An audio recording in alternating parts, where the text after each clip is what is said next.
Little guy, salute me. It's the wake-up call with KB and Andy. Come on, let's wake up. Gotta wake up.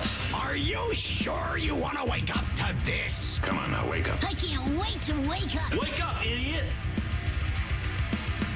Alrighty, it's a Thursday. Thank you for waking up with us here on the Wake Up Call with KB and Andy. He's Kevin Bowen. I'm Andy Sweeney. Mark Dykton producing today's effort, as always. Broadcasting live from the DriveHubler.com studios. A busy show today. Chris Ballard speaks. We have a lot of sound. What did Chris Ballard say about his head coach? What did he say about Anthony Richardson, the playoffs, and much more? We'll dive into that. Thad Matta going to join us. 8 o'clock is going to be a lot of basketball. Mike DeCourcy in the 8 o'clock hour. Thad Matta at about 8:30. Fellas, a good morning. Good to meet everyone last night. There's significant others. We were all out at Gamebridge for the Adam Sandler deal. That was a lot of fun and a very good morning. An early morning, a late night and an early morning for the boys here on the Fan. All right, so when Sandler walked out last night, and again, shout out to Eddie White from the Pacers for the invite. Thank you to Eddie. We all were fortunate to be over there last night. It was a packed house inside of Gamebridge. I saw Adam Sandler got some shots up yesterday. Oh, did he? In the Pacers practice facility. Nice. Don't know if he's a sniper from the corner, maybe a lockdown defender. I'm going to guess kind of a gunner. I think he'd probably play well with this Pacers Maybe team. he's a contributor. Maybe that's what he is. TJ McConnell, distributor off the bench. What movie did you think of when Sandler's voice first hit the microphone? Like, as soon as you hear that voice, one movie popped into my head. Okay, let me guess. Waterboy. Mark? I'm going to say Big Daddy. Big Daddy. Maddie and I looked at each other and goes, Really? Should we watch Big Daddy when we get home tonight? I like that. Big Daddy's a good movie. Just something about his voice. You could probably say that for every sort of entertainer, just particularly in the comedic world, I guess. But boy, that was fun last night. He was. He's good, isn't he? He was great. Yeah. Nice surprises. Kevin James showed up out of the blue. And I thought of Mark. When Kevin James was there, I thought of Mark dressing Halloween's up. I thought of the flannel that Mark had from Halloween. That's exactly what I thought. It was a great show. It was very fun. We had a good time. And then my daughter threw up on our bed. Back to reality. Yeah. Picked them up from the babysitter. Hey, Dad, they were hope you had great. fun. And it's like, all right, a little later bedtime than usual. I was poor finally Mark. turning. She's like, Dad, can we lay by you for a second? I'm like, okay, come up here.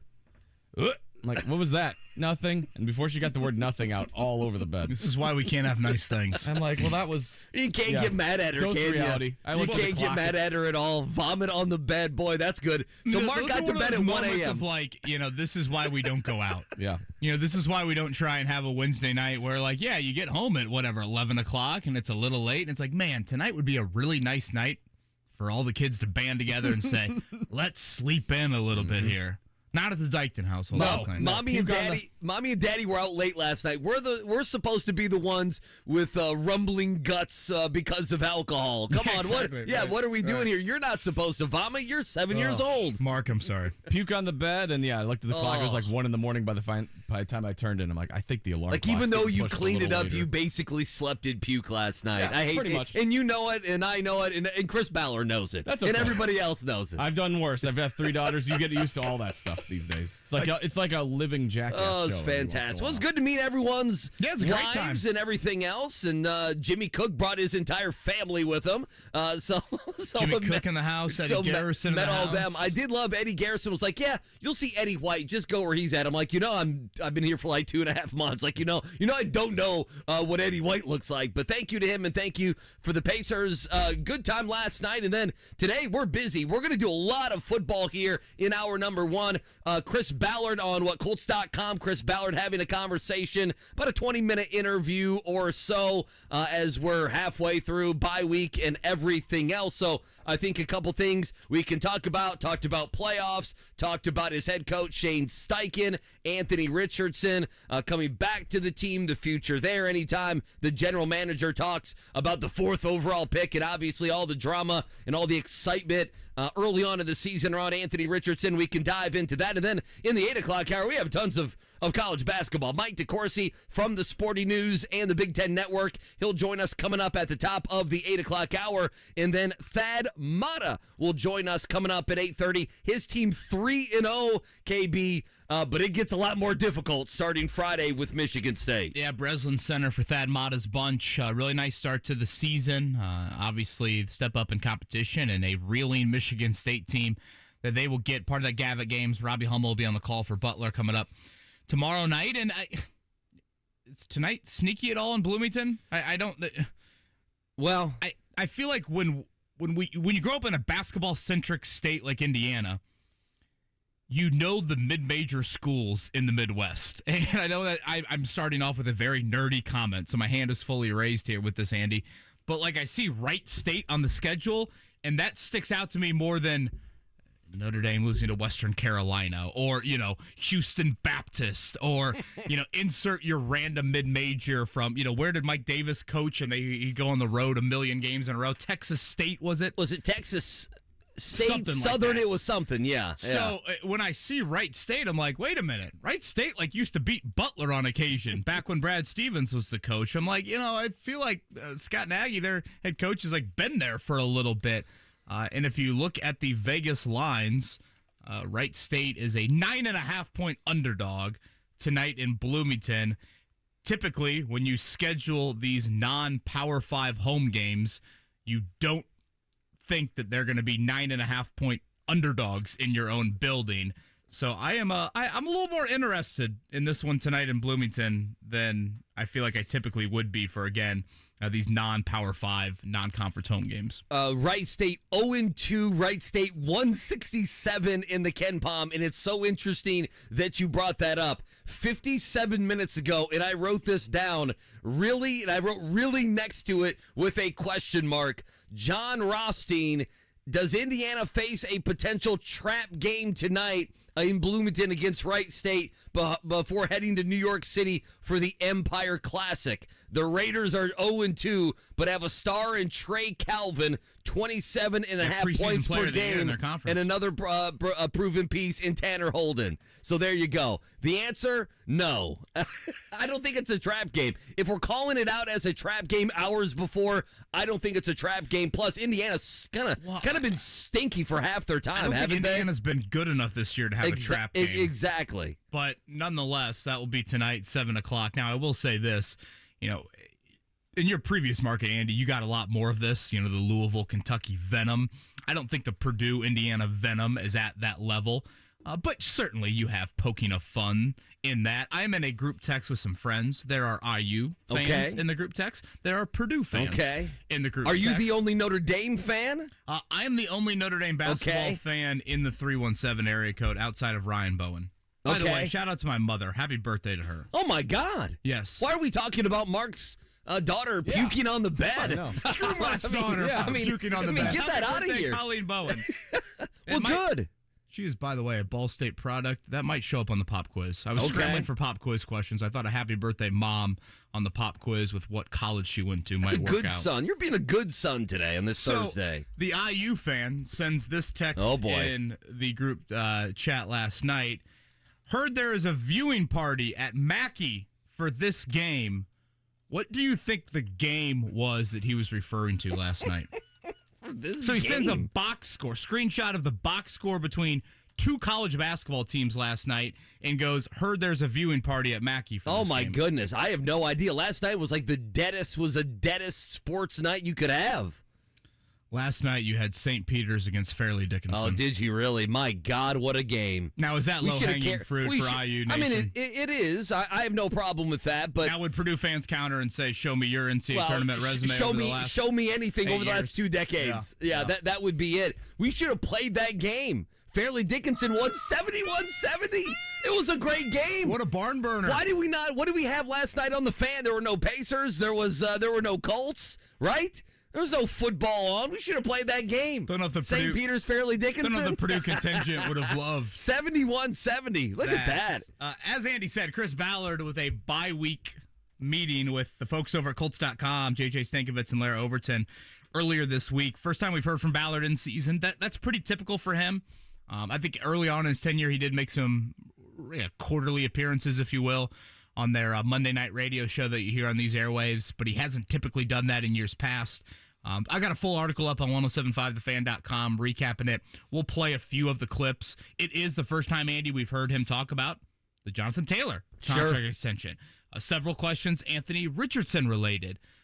He threw out a T.Y. Hilton comp and talking about Josh Downs, and it actually had me kind of nodding my head at it. We'll explain that a little bit more here in a bit. So kind of a state of the union, if you will, from Ballard. I mean, certainly you're not going to get a Shaq Leonard question. You're not going to get a Grover Stewart question there. I don't know if Gardner Minshew's name was mentioned in the 20 minutes, but nonetheless, it still was stuff that we have not heard from him on a variety of topics there. So we'll play some of that audio coming up as Week 11 is here, and that means the Colts are on a bye week tonight, Thursday Night Football. Bengals and Ravens. You know, I hate saying this, and I know that you have probably said this on the air. You probably have penned articles like this, but we love this damn thing called the NFL, and it's already Week 11. KB, it's already Week 11. Blink your eyes. And I mean, yeah. It is crazy. Now, I mean, that makes you sad? Me and Mark, well, of course it makes me sad. Right. You better believe it makes me sad. Now, me and Mark obviously I would think are sitting around. Want the season to be over. Well, it's feeling like a much longer season for some of us. Mark and I fit that mold, but still, you blink and it's Week 11. You got like 2-3 weeks before fantasy football playoffs start, right? As we go today, you mentioned the Ballard sound. Ballard did talk Anthony Richardson, and a few things that I want to get to at 7:30. He talked about Anthony Richardson, and he's like, well, we know what we kind of need to do to build around him. I'm interested in what we think. Obviously, the wide receiver position. We talked with Dane Brugler yesterday, NFL draft guy for the Athletics. So I want to dive into that as well. And then you mentioned something, and I think you used the Giants. I think you perhaps even, Kevin, used the Jets. Perhaps even the Minnesota Vikings have fit this mold. But a question for the Colts, if they win 7 or 8 games, and then listening to Chris Ballard yesterday, I have a question for Colts fans about accomplishments and what I think some of these narratives are going to be. And then I looked also this morning, Pro Football Talk kind of had the ranking of the schedules the rest of the way. And obviously, you can just do an eye test, and you know the Colts don't have a difficult schedule this year. That has been one of the reasons you were bullish on them, hitting the over, winning maybe 7 games, and you're looking at it now, and they could, easily win 2-3 more games, 7 or 8 games this season. Who around them in the AFC, whether it be the Chargers, the Jets, the Browns, Bengals, Bills, etc., where do their schedules rank? What do their schedules look like? Because that's where the Colts are right now at 5-5. And if you're a Colts fan, you can sit back and chill this week and see, in front of you how the AFC would look. And, it starts tonight. If you're an Indianapolis Colts fan, make no mistake about it. You want the Bengals to lose tonight, don't you? You want the Ravens to win. The Ravens have been the class of that. For me, they've been the class of that division. See, I feel like they're the better team. I would counter and say, don't you want the Browns to win that division because you don't have the head-to-head with them? You have the head-to-head with the Ravens. Don't you want the Ravens in the wild card picture? I guess you could look at it that way. I know the likelihood is much more likely of your scenario, the Ravens winning the division, than the Browns. But to me, I think you want the teams that you have the tiebreakers over in the wild card mix, i.e. the Ravens versus the Browns. You don't have that tiebreaker, so let them win the division. Yeah, we'll talk about this because I'm the other way. I am Bengals lose tonight. They go to 5-5. You can move up past the Bengals, and I'm almost like, not that they would be out of the way, but I'm like giving you, hey, the Ravens are better, so right? You just want the Ravens to win out and beat up on all the rest of the AFC North teams. That's how I feel. I'm like, one way to look at someone's going to win. Have them be a more elite team, even though I know you beat them, and that's still going to be, people are going to look back and say, how did that happen earlier in the season? But that's how I view it. Whether it be the Bengals or Bills or Raiders, some of these teams, I haven't figured out what I think about the Browns and Steelers, Deshaun Watson going out. There are some numbers how that changed the AFC North we can dive into. But Ballard, and then obviously in the 8 o'clock hour, a ton of college basketball. We do pour one out here on this Thursday morning. Mark, you mind playing the audio, please? Well, it was fun while it lasted. Yep, that was Rick Carlisle last night on the Daniel Tice era. Damn. Not Rick Carlisle in the Daniel Tice era. That was Rick Carlisle on the Tristan Thompson era. From was that last spring? I'm trying to forget. Or was that 2 years ago? I was about to say, when was Tristan Thompson here? Because that's sports radio fun. Oh, I know, and it was like for a week or something. I had to deadbolt the house to make sure that Tristan Thompson was not trying to whatever. Neighborhood watch, guard your women. That's what the neighborhood homeowners association was saying there. Daniel Tice era is over. To the Clippers, Daniel Tice. Buyout yesterday, so can chat about that. And I guess if you do look at this in-season tournament, all of a sudden the Pacers Tuesday night, their next in-season game. If they beat Atlanta, they punch their ticket to the knockout round, the final 8. And I know a lot of people kind of joke about that stuff. Honestly, you listen to Tyrese Halliburton. Yeah, but they care. That dude wants to be in it. He wants to be on national television. Good for them. That is a motivational factor. So nothing for the Pacers till Sunday with the Magic, but Tuesday in Atlanta, that would be a big one from an in-season tournament standpoint. That Tristan Thompson trade, by the way, was part of the obviously Halliburton and Heald deal that brought him over here. So it's February 8th, 2022. On February 16th, Thompson recorded a season-high 17 points along with six rebounds and a block in a win over the Washington Wizards. On February 17th, after playing 4 games, the Pacers reached a mutual contract buyout agreement with Thompson. I mean, to be fair, there are many more highlights on the Tristan Thompson Pacers tribute video than there would be on the Daniel Tice for sure. Pacers tribute video. So open roster spot for the Pacers. We'll chat about that as well. It is a beautiful Thursday morning here in Indianapolis. We've got a little cotton candy sky right now above the Riley Towers. Some Chris Ballard audio will play in a few. Thank you for spending this morning with us. It is the Wake Up Call. KB and Andy, 93.5 107.5.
The Morning Checkdown. On 93.5 and 107.5 The Fan. All right, we'll get to Daniel Tice and the buyout there. He's probably going to the Clippers here in a second, but we mentioned here on the Morning Checkdown, it is Week 11 in the NFL, and it starts tonight on Amazon, and finally, Al Michaels gets a pretty good game. The Ravens hosting the Bengals. Ravens favored by 3.5. By the way, the over-under in this one, guys, 45.5. Both teams coming off a tough loss. Lamar Jackson, it's a big game. Every game for us is a must win for us. Not just because it's in a division game, but we definitely. I believe our team is definitely a lot hungrier just from what happened Sunday in a division loss in a close game. We definitely hungry as well. Get AFC Northwise, you'll get all four teams playing each other here this week. Like Andy said, tonight it'll be Bengals and Ravens, so you get Browns and Steelers, and it's a big one. Dorian Thompson-Robinson. I always forget what order it goes. Is it Dorian Thompson-Robinson? I believe so. Let me confirm that. Yes, the former UCLA product. Not Dorian P.J. Thompson. Walker. Yeah, it's Dorian Thompson-Robinson. Someone brought up an interesting point yesterday. I guess Kellen Mond on the Colts practice squad, QB3 ever since Anthony Richardson was done for the year. He was actually with the Browns in the preseason. So, do we see the Browns try and bring Kellen Mond back with familiarity with their system as they try to deal with, again, life without Deshaun Watson here the rest of the year? But Week 11, pretty good slate. The marquee matchup, certainly the Super Bowl rematch coming up. Chiefs and Eagles Monday Night Football. All right, tonight in Assembly Hall, it's going to be IU and it's going to be Wright State. Wright State picked to finish third in the Horizon League. We've already seen the Horizon League with some early season upsets. The Raiders of Wright State, 9.5-point underdog. Their little guard, Trey Colvin, preseason player of the year. They did lose Tuesday night to Toledo at home. So it's a little bit of a quicker turnaround here for Wright State. Again, for Indiana, 2-0 in the year, have not played good basketball, certainly. And they will have this being kind of the final mid-major game until they get into UConn on Sunday, and then either Texas or Louisville on Monday. For Purdue, their attention now shifts to the Maui tournament, which will be in Honolulu this year. If you missed it, Matt Painter, as always, great on JMV yesterday. You can find that on the JMV podcast page. Yeah, quickly in the NBA, Daniel Tice, the buyout there. We don't know exactly what that number is. I've seen Woj kind of throw out numbers that it might be. We'll find out exactly what that financial number. It opened up like $7.5 million for the Pacers. Yeah, something like that. So that might end up being the number. So Daniel Tice eventually going to be signing that minimum with the Clip. I don't want to see a panic on the roster move. Like, if you're the Pacers right now, I don't think you just throw out a guaranteed contract for the rest of the year for somebody else. I think you're in a decent health position right now. Just wait. Like, yeah, last night or 2 nights ago, did you probably need Daniel Tice against the Sixers? Sure. But, Andy, that's not an every night thing. Like, you don't face Joel Embiid every night in the Eastern Conference. I say you wait as long as you can. Maybe the trade deadline rolls around, and maybe it's like a 2-for-1 trade. So that extra roster spot, you can absorb something there. So I will be curious to see how the Pacers handle that. You mentioned Joel Embiid. The Sixers losers again last night. Celtics walk into Philly, get a 117-107 win. I don't know if you saw the late 3 by Jason Tatum. He blew the kiss to the Philly fan, which we always love. Just a couple of Eastern Conference scores. Knicks over Hawks, Bucks over Raptors, Magic, who will be in here in Cambridge coming up on Sunday. Magic over Bulls last night, so a busy night last night in the NBA.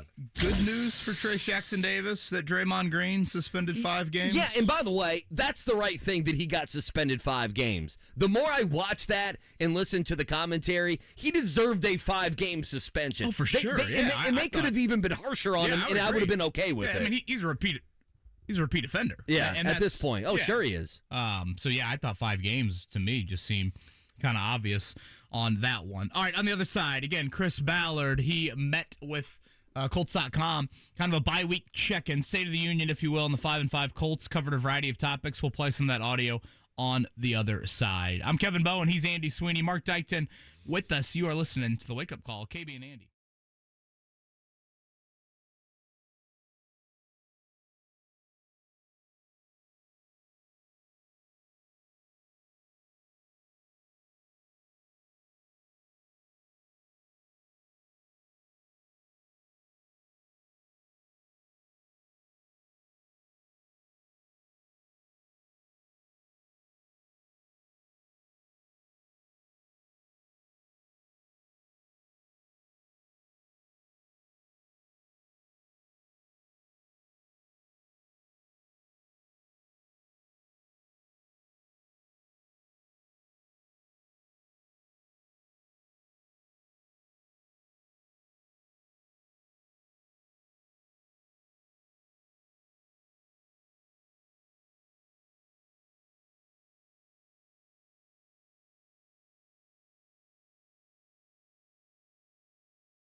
Wake Up Call with KB and Andy on 93.5 and 107.5. The Fan.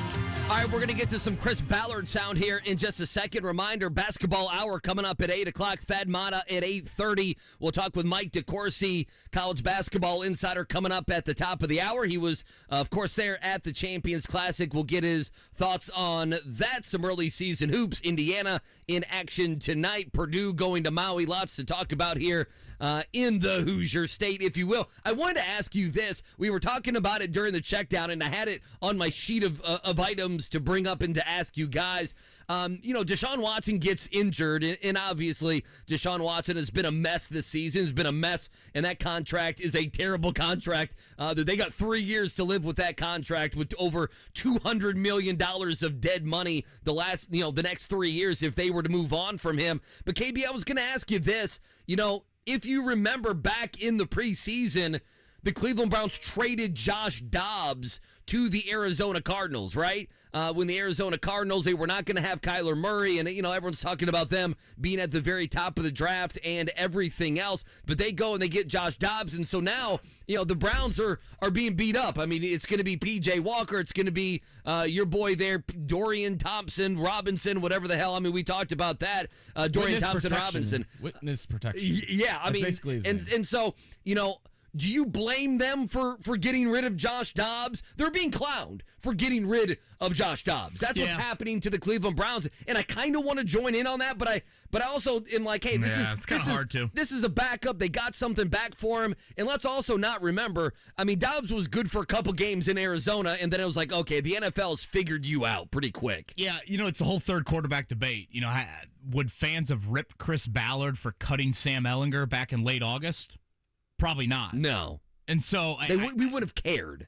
Yeah. For the most part. It would have been like a notable thing to mention because it is a quarterback. It's Ehlinger. He started a game, but no one would have that would not have been talk radio for a week. I think hindsight can be really 20/20 on it. It is probably why I think in this day and age, particularly when you have a quarterback like Watson, who, he can, when Watson is healthy or when he was in Houston, he can make plenty of plays from the pocket, but he certainly can extend, and there's a risk of injury there with him, more so than other quarterbacks. It's probably smart just at all costs to keep the third quarterback and not worry about it. You just kind of sacrifice all right, that guy might sit and he might play as much as Daniel Tice, but you know what? That position means so much. We will happily accept that. If there's any lesson from that, that's probably where I would go with it. Now, I don't know if it's worth pointing out, but Deshaun Watson, the same doctor that performed the surgery on Anthony Richardson, will be performing the surgery on Deshaun Watson. For Anthony Richardson and the Colts' sake, hopefully the rehab mechanisms, Anthony maybe doesn't follow what Deshaun has followed in his past. Yes, I would imagine that would be the case. I know that's fair to say or not. But. By the way, Watson's season-ending injury, here's how it changed the AFC North. And again, this stuff matters if the Colts can win some games starting with Tampa next weekend. The Ravens go from a 49.2% chance to a 56.1% chance to win the North. The Browns, with Deshaun going down, go to 28% to 16%. The Steelers go 15.6% up to 19%, and the Bengals 6.4 to 8.7. So that's from ESPN Analytics, from whatever that means. I don't know if the number nerds care about such things or not. All right, so Chris Ballard yesterday did about a 20-minute interview or so with Colts.com. Some things talked about, some things not talked about. Obviously, Anthony Richardson, a big part of that. Shane Steichen, his thoughts on his head coach, a big part of that. Jonathan Taylor, the first time Ballard has spoken publicly since Jonathan Taylor got the contract and has been playing here in Indy. Josh Downs, a lot that they talked about. Let's start here, clip 4. This is Chris Ballard on the season and really more the final 7 games here, what the Colts have left in front of them. Look, I've always thought that the season really starts at Thanksgiving. Look, you don't want to play yourself out of it, that's for sure, but the season starts. This last 7-game stretch, usually determines, who's going to get in. You always see it each and every year. Somebody go from the back of the pack and, get playing good football. But the one thing I think we got to stay focused on is Tampa. That's it. There's no looking forward. There's no, we're not there to where we can just, roll the ball out and say we're going to get a victory. So we got to worry about Tampa. We put ourselves in position to do some really good things, but, none of it means anything if we don't get the next win. And so I think he's right. I mean, they have put themselves in position where they can be playing games here in mid to late November and into December. But, they do need to beat Tampa Bay. If they don't, they go under 500. And obviously, what a road game at Tennessee. And we can talk about the rest of their schedule. The question I have for you, and then I want to dive into some of this Anthony Richardson conversation as well, KB.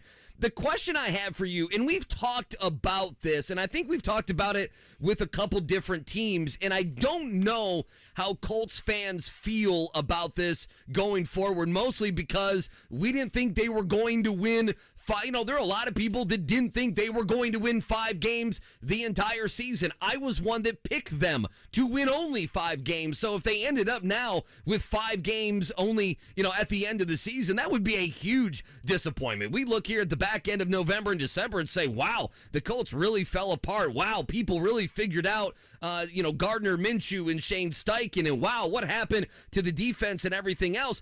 The question I have for you, the Giants fit into this mold last year. I mean, there's always teams. I don't really think the Bengals fit into this mold. They've had injuries, perhaps, if they finish this season poorly and then next season. But they're a lot. Maybe the Browns fit this mold. Their defense is going to be respected. That there are teams that are going to make it, and even if they fail, like a team like the Bengals, I don't think will say, well, this was all a fluke, right? They'll look and say, we have a quarterback, we have a coach, we have weapons, we had bad luck this season, we didn't play well, Burrow was injured at the beginning of the first month of the season, we kind of got behind the 8 ball.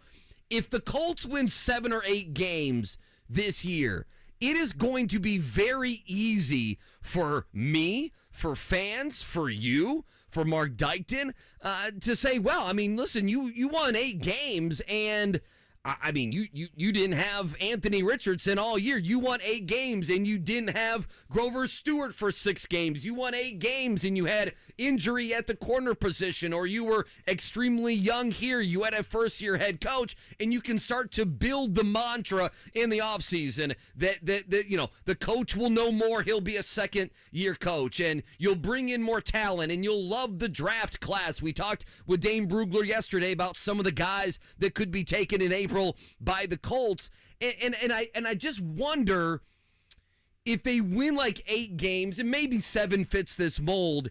Do you think which conversation is more real, KB? Is it yes, they are a young team that is a year away, a young team that is on the precipice, if you will, of doing something in this league, of the Colts getting back to where they were, or getting closer, obviously, to where they were with Manning in some of those years with Andrew Luck? Or will it be a false sense of security for this football team, much like, and I used the Giants last year, the Giants had a false sense of security that they had a good team. And they went out and they signed guys, including their quarterback, and it did not work out. And they didn't have a good team, and they didn't have a good roster, and they won 50-50 games, and they had an easy schedule, and all these different things. And I'm trying to figure that out because in the next 7 games is going to matter on how we talk about this team next year. If they stink it up the next 7 games, we're going to feel like they had an okay front part of the season, but they're not close, right? I think that's fair. We'll say, well, it's still going to take some time. But if they finish with like 8 wins and they're playing games that matter here down the stretch, and maybe they win even more, there's going to be you could look at it and say, wow, this team has a lot. This team is going to be on the precipice of doing something, and that's what the next 7 games, I think, are going to tell us for the offseason. How do you think you feel about that right now? Yeah, I don't know if I'm as concrete, to be honest with you, as you are in terms of viewing the final 7-8 games. I think there is still such an... I just think there's still such an unknown of watching Anthony Richardson play quarterback for 17 games, good and bad. Obviously, does he play 17 games? And I guess I'm going back to the Richardson conversation, which we really haven't had for over a month now. I mean, Andy, he played 2 quarters on the road all season. 2, and not even 2. What was it? I mean, left early in the Houston game. I guess he didn't even complete a full half. Like, can you imagine if it had gone bad for Anthony Richardson? And, like, you know, the conversation would be like, oh, well, he just needs more time. But because it went well, it's like, oh, he's great. Mm-hmm. He's great. I mean, the guy's a star. The guy's a stud. So I think we want such black and white answers. We want it to be locked in stone. Oh my gosh, they just won 7 games. They won 8 games. You know, Richardson's going to come in and they're going to win 12 next year. And I don't know if it's that easy. Well, it's not that easy. Because if you look and the early schedule is out, I mean, there's still a few games that have to be decided for your 2024 schedule.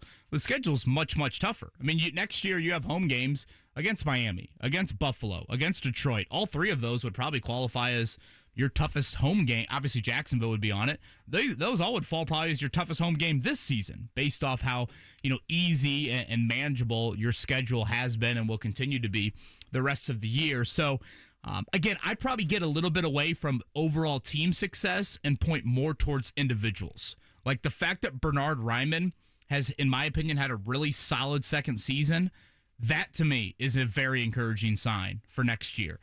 Does Kwity Paye have a flurry to end the year? Does he change a little bit of the first half? So far, I don't think I feel very confident about him moving forward as a double-digit sack guy. Pencil him in for that. If that changes, then I'd probably look at 2024 differently. If it continues to go down this path, I still am pumping the brakes a little bit on, you know, whatever, defining this team as definite, you know, playoff contender, however you want to describe it. So, again, I'm probably a little bit more on the individual basis down the stretch, surrounded by the team success. And I get it. You are 5-5 in the standings, and obviously, you know, a lot of people want to see this team make that playoff push and et cetera, et cetera. And sure, that factors into it. But again, I'm a little bit more of what do the building blocks look like around Richardson, and how does that impact the future of this team moving forward? I guess my point is, you know how this could be spun, though. You know, if this team wins 8 games when they win a lot of people, and we've had Bob Kravitz on here thinking they were going to win 3 games, and that wasn't a hot take. I mean, I kind of felt like I might have been a homer picking them to win 5 or 6 games this season. That everybody, and you know this, in the offseason, you always think your team's going to get better.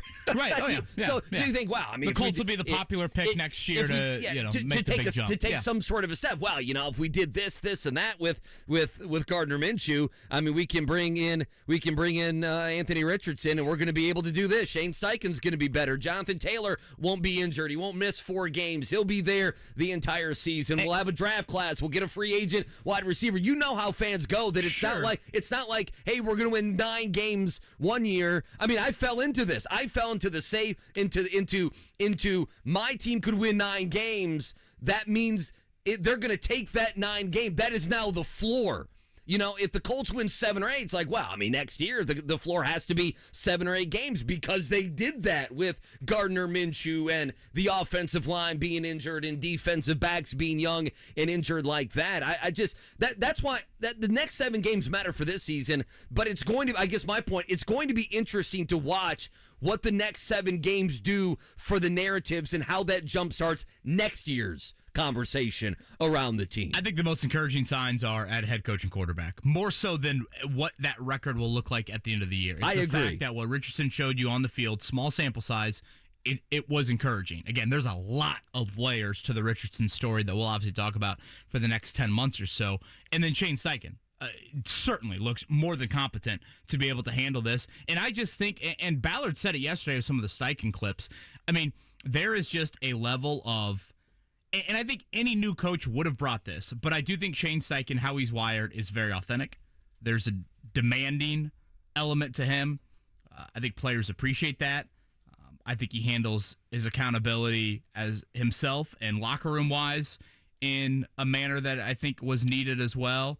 And I just think he's real with them and does it in a very concise manner, which I think resonates with guys as well.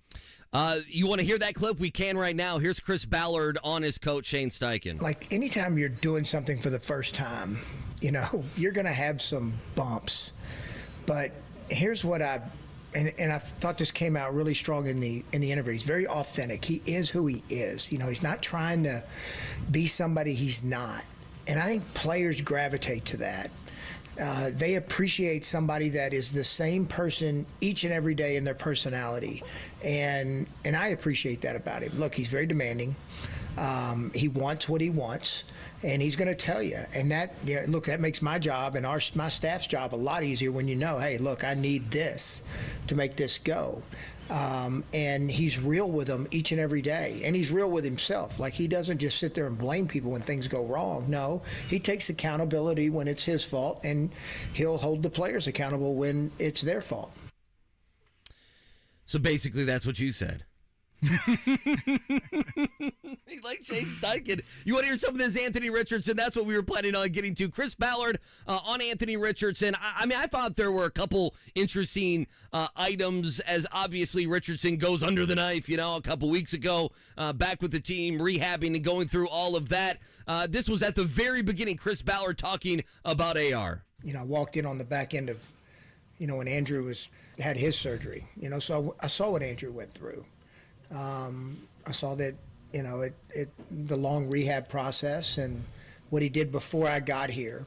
And then after getting multiple opinions on the shoulder, kind of my history of knowing how important your throwing shoulder is. On any rotational athlete, any throwing athlete, the shoulder has to be right. And I think at the end of the day, it's a hard decision, but the best decision for the player was to get it fixed now.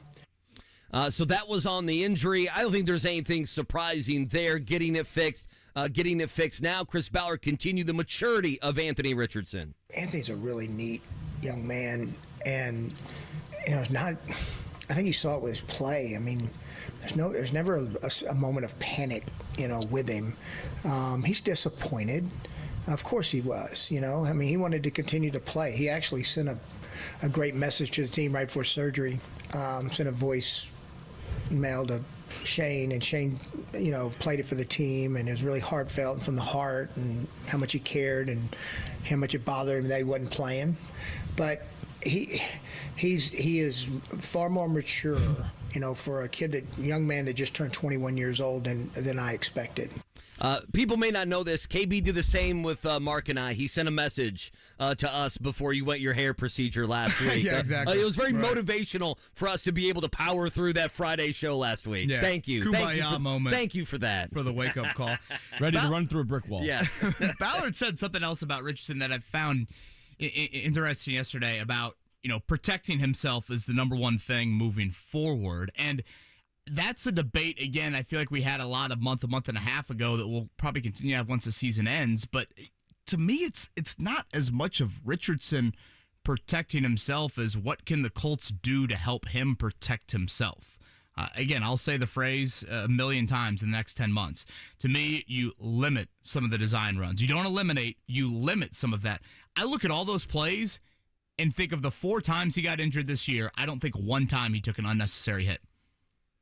I don't think there was one time it was a 1st and 10 in the middle of the second quarter, and instead of going out of bounds after a 7-yard gain, he cut it to the middle of the field, lowered his shoulder, and took on 3 defensive backs. I would agree. So it was a football play, especially the one that knocked him out was just, it was a football play. It's what it was. Harold Landry was right there and made a tackle. It's not like he could have slid and got a 2-yard gain on the play. So that is something that I think is this fine line and an interesting dynamic of how the Colts view it.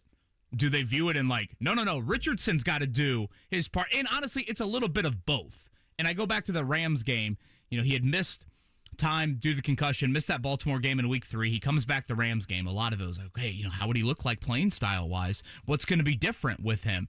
And then the first play, he slides, and the crowd rejoices.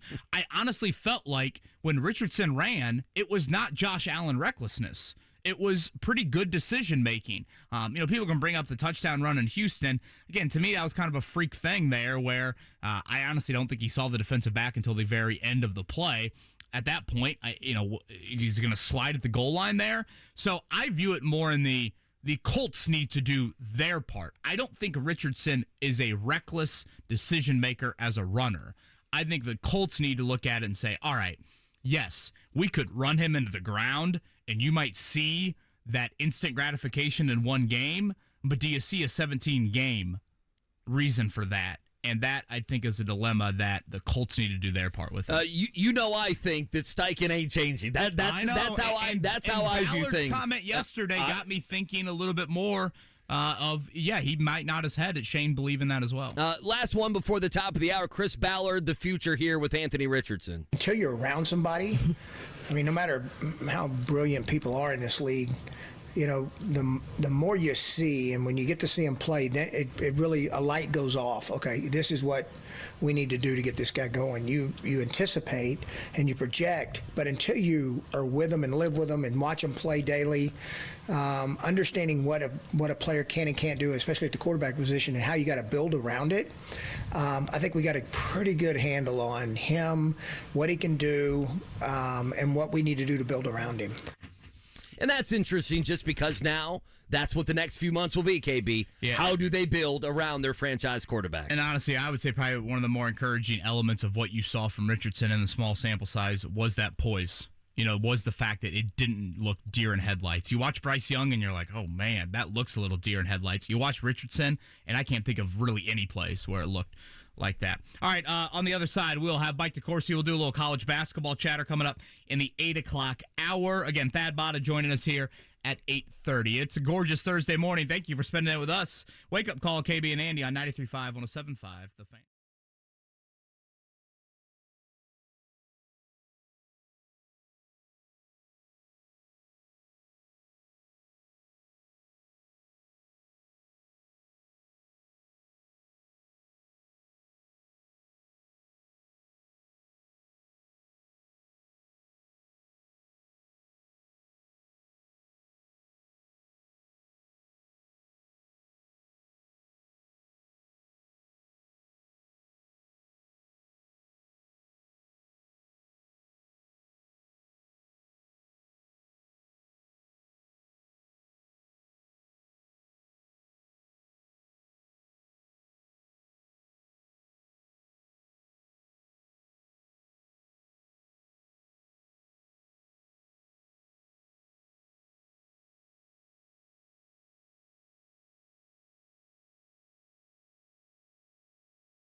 It's the Wake Up Call with KB and Andy on 93.5 and 107.5. The Fan. Yeah, hanging out with you, drivehubler.com studios, Wake Up Call, KB and Andy. Thanks for waking up with us. We're all a little groggy today, out at Adam Sandler late last night. Always a good time. Appreciate the Pacers having us out for that. Pacers next in action on Sunday. Our coverage here on The Fan beginning at 4:30. All right, so I'm excited. Back when I was doing radio in Louisville every week, got to talk with Mike DeCourcy from the Sporting News and the Big Ten Network, and happy to do so here in Indy this morning. Mike, good morning. It's great to hear your voice. How are you, my friend? I am well, Andy. How are you? It's been a busy few. I have a kid now, Mike. I'm a father. Oh, wow. I'm a father. That is the most frightening thing I think I've heard in 2023. It should be. You're damn right it is. Well, it's good. It's good to hear your voice. We won't be yelling and screaming about John Calipari. We'll talk more Indiana and Purdue. Obviously, I just wanted to get your thoughts. I know you wrote about it. You were there covering the Champions Classic. Maybe not the best Champions Classic we've had, but Kansas, no doubt. Hunter Dickinson was great. Duke had that loss to Arizona. They bounced back. Michigan State now 1-2. Kentucky has some front court issues. What have you made of the early college basketball season? What did you make of that Champions Classic on Monday night? Well, what struck me in watching on Tuesday night. Tuesday night, yeah. What struck me was that this is 1, 3, and 5, I think, something like that in the preseason polls. I think it's going to be a very wide open year because these are not extraordinary teams. This is not 2015 with the undefeated Kentucky team and the Jahlil Okafor, Justice Winslow, Tyus Jones Duke team and the Wisconsin team with so many tremendous players that they had and won the Big Ten as comfortably as they did with Frank Kaminsky and Sam Decker. And it's just not like that. This Kansas team has two extraordinary players in Hunter Dickinson and DeJuan Harris, and then a really, really high-end wing in Kevin McCullough. And then they're like trying to figure out who else can go with these guys, who can fit, who can match, who can work in, who can be confident enough on the floor. Duke really struggling with some of their talented players. Tyrese Proctor just not playing at the level that we would expect a player who is a projected first-round lottery pick to be playing. And then they brought in a freshman named McLean who did not score on Tuesday night, who was supposed to be really high-end. So when I walked away thinking Kentucky was the one team, although they're missing their two centers. Their third center, Big Z, I'm not counting until somebody says he can play. But the other two can play. They just aren't healthy enough to play.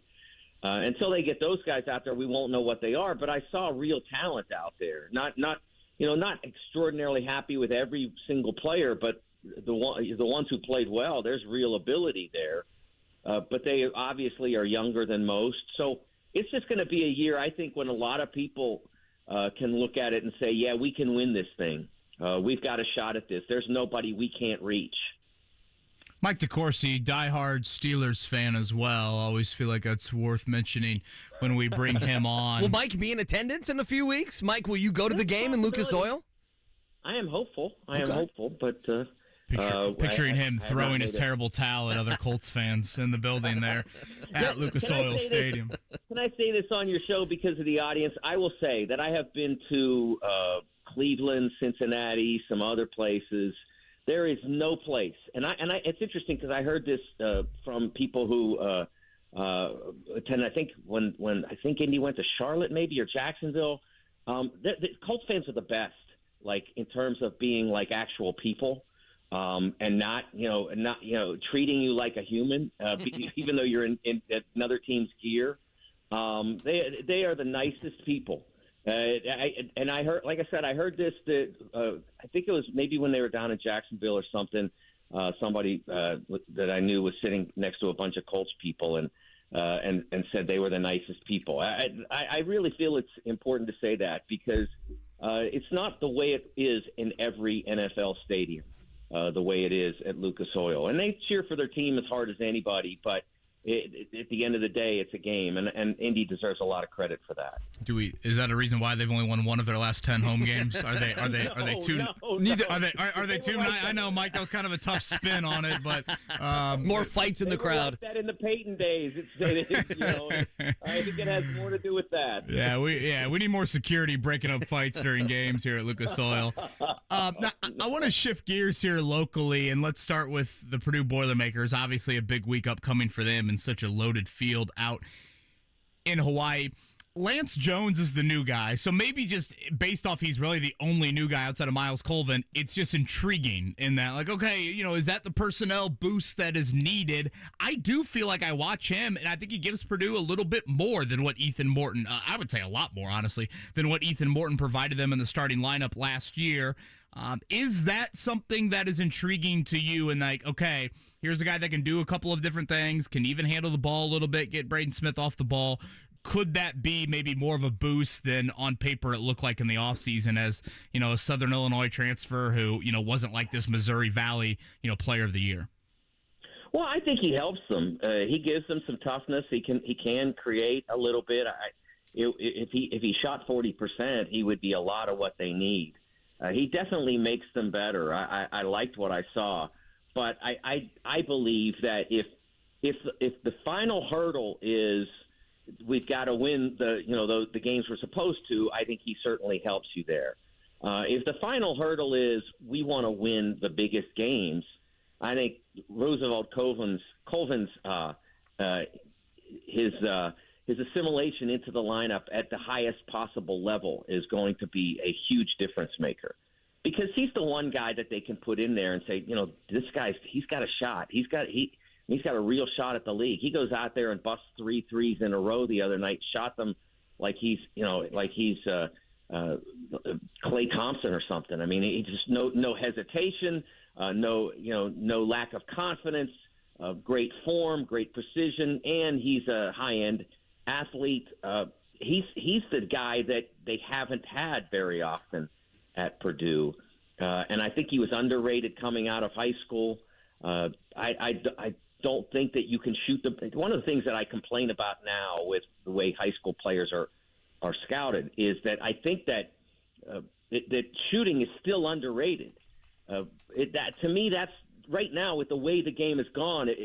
You could be a tremendous athlete, but if you can't shoot, that's got to be considered. And if you could be a minus athlete, but if you can shoot, then you're better than they're trying to say you are. And if you're Grady Dick and you've got all that, how are you the 14th player in the country? I mean, you're the 5th or 3rd or something. Shooting is so important, and so for a guy like Roosevelt Colvin, who has high-end athleticism and he's a terrific shooter, that's a guy that should have been higher in the rankings. And the sooner he is playing significant minutes, not just big minutes like in terms of time of game, but like volume of minutes, the more that they can get him out there. And I know it's hard because you got a lot of veteran guys, and you're very deep at his position. But I think the more he plays, the higher Purdue's ceiling goes. Mike DeCourcy with us here, Payless Liquors Hotline. He's from the Sporting News Big Ten Network, college basketball insider here on The Fan on this Thursday. KB, I'm taking your question on Purdue, okay? So I know Mike DeCourcy, and I know one thing that burns Mike DeCourcy is people that want to see the ball advanced in college basketball like the NBA does, okay? So I know that burns him. I'm not going to ask him about that. The other thing that I know that burns Mike DeCourcy is when fans don't enjoy the ride, and that has been part of the conversation. I agree with Mike on that. Yeah, and this has been part of the conversation around Purdue basketball is enjoying the ride, knowing that's Life's too short not to enjoy it. Yes, it's so very much, Mike. It's going to come down to what they do in the NCAA tournament. So what would you say to those fans? And I really think it begins this weekend as Purdue gets Gonzaga and then immediately could get Tennessee as well. Well, I think that the important thing to understand is that if all you care about is whether they advance in March, then you shouldn't watch TV until March. I mean, and I think I think you're missing what being a fan is about. Every game matters. And obviously you're going to play games on the schedule, the bye games, that you're going to win comfortably. But what is happening in those games? How hard is your team playing? How much are they growing? How much is Roosevelt Colvin getting minutes and helping you to do those things? And what could he be? That's what being a fan is about. What the possibility. If it's, as a Steelers fan, as a confessed Steelers fan, I deal with this all the time. People are like, well, it's not, the Steelers have won 6 Super Bowls since I was a teenager. That's more than all but one other team, and no one has more than them. But okay, so starting like in 72 when they first made the playoffs, they've won 6 Super Bowls. So it's basically 50 years. Am I supposed to be miserable 85% of the time because they didn't win the other 44 Super Bowls? That's an absurd way of looking at being a sports fan. There really are a lot of other entertainments out there that are constantly fulfilling, if that's the way you look at it. Like watch Netflix and Hulu and all that, or go to the Broadway shows. I love Broadway. Do that.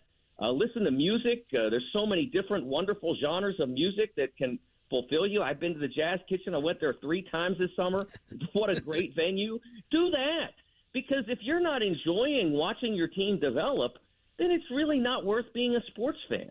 If the only thing that makes you happy as a sports fan is success or ultimate success in March, and let me say this. I know I'm not talking to a big segment of Purdue fans because I was at Mackey on Monday night. I would agree with that. There are not many places. Like, there's no place where the fans are more fun. And I've been to all of the best places in college basketball. There's no place where the fans are more fun. I like Allen Fieldhouse better as a building, the history and the way it's constructed and everything. And they do a great job with their fan base. But there's no fan base an environment I enjoy more than Mackey.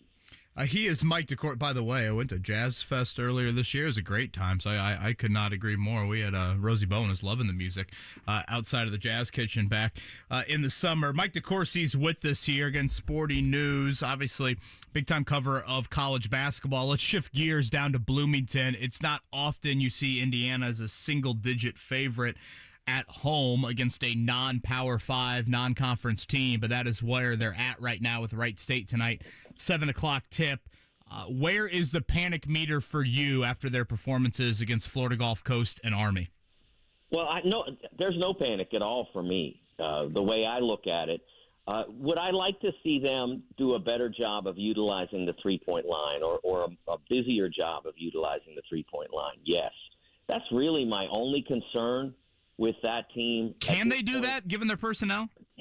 Yeah, I watched Trey Galloway in the first 10 minutes, sometime in the first 10 minutes of the first game, bust a three-pointer out of a little curl move, and I'm like, yes, do more of that. You can do this. I mean, I'm not saying that the Trey's going to be a 40% three-point shooter, but that threat needs to be there for everything else to work. I mean, you've got a tremendous front line, and Khalil Ware. See, one of the reasons why I'm not panicked is because my single biggest concern about Indiana coming into the year was how would Khalil Ware be? Because I watched him play against UCLA last year, and I mean they're pushing him around like like it was me. He really struggled in that kind of game, and to this point, I know they haven't played high major competition, but he's playing with great confidence, great comfort. He looks like a big-time college basketball player. So that's the first hurdle. And then you've got Malik Reneau's playing very well at this point. Could hit the boards a little harder, but everything is going from a personnel standpoint the way you want it to, with the exception of Mbako. And I said this earlier this week. The wing position is the hardest transition for, and I'm not talking about like guys who are 6'4" who are played as a third guard. I'm talking about a true small forward who's 6'7", 6'8", 6'9". That's a hard transition because a lot of what you've done through your career is use that size as an advantage over smaller defenders, and it's much more difficult to do that at the Division I level than it is at any AAU or even the highest prep school leagues.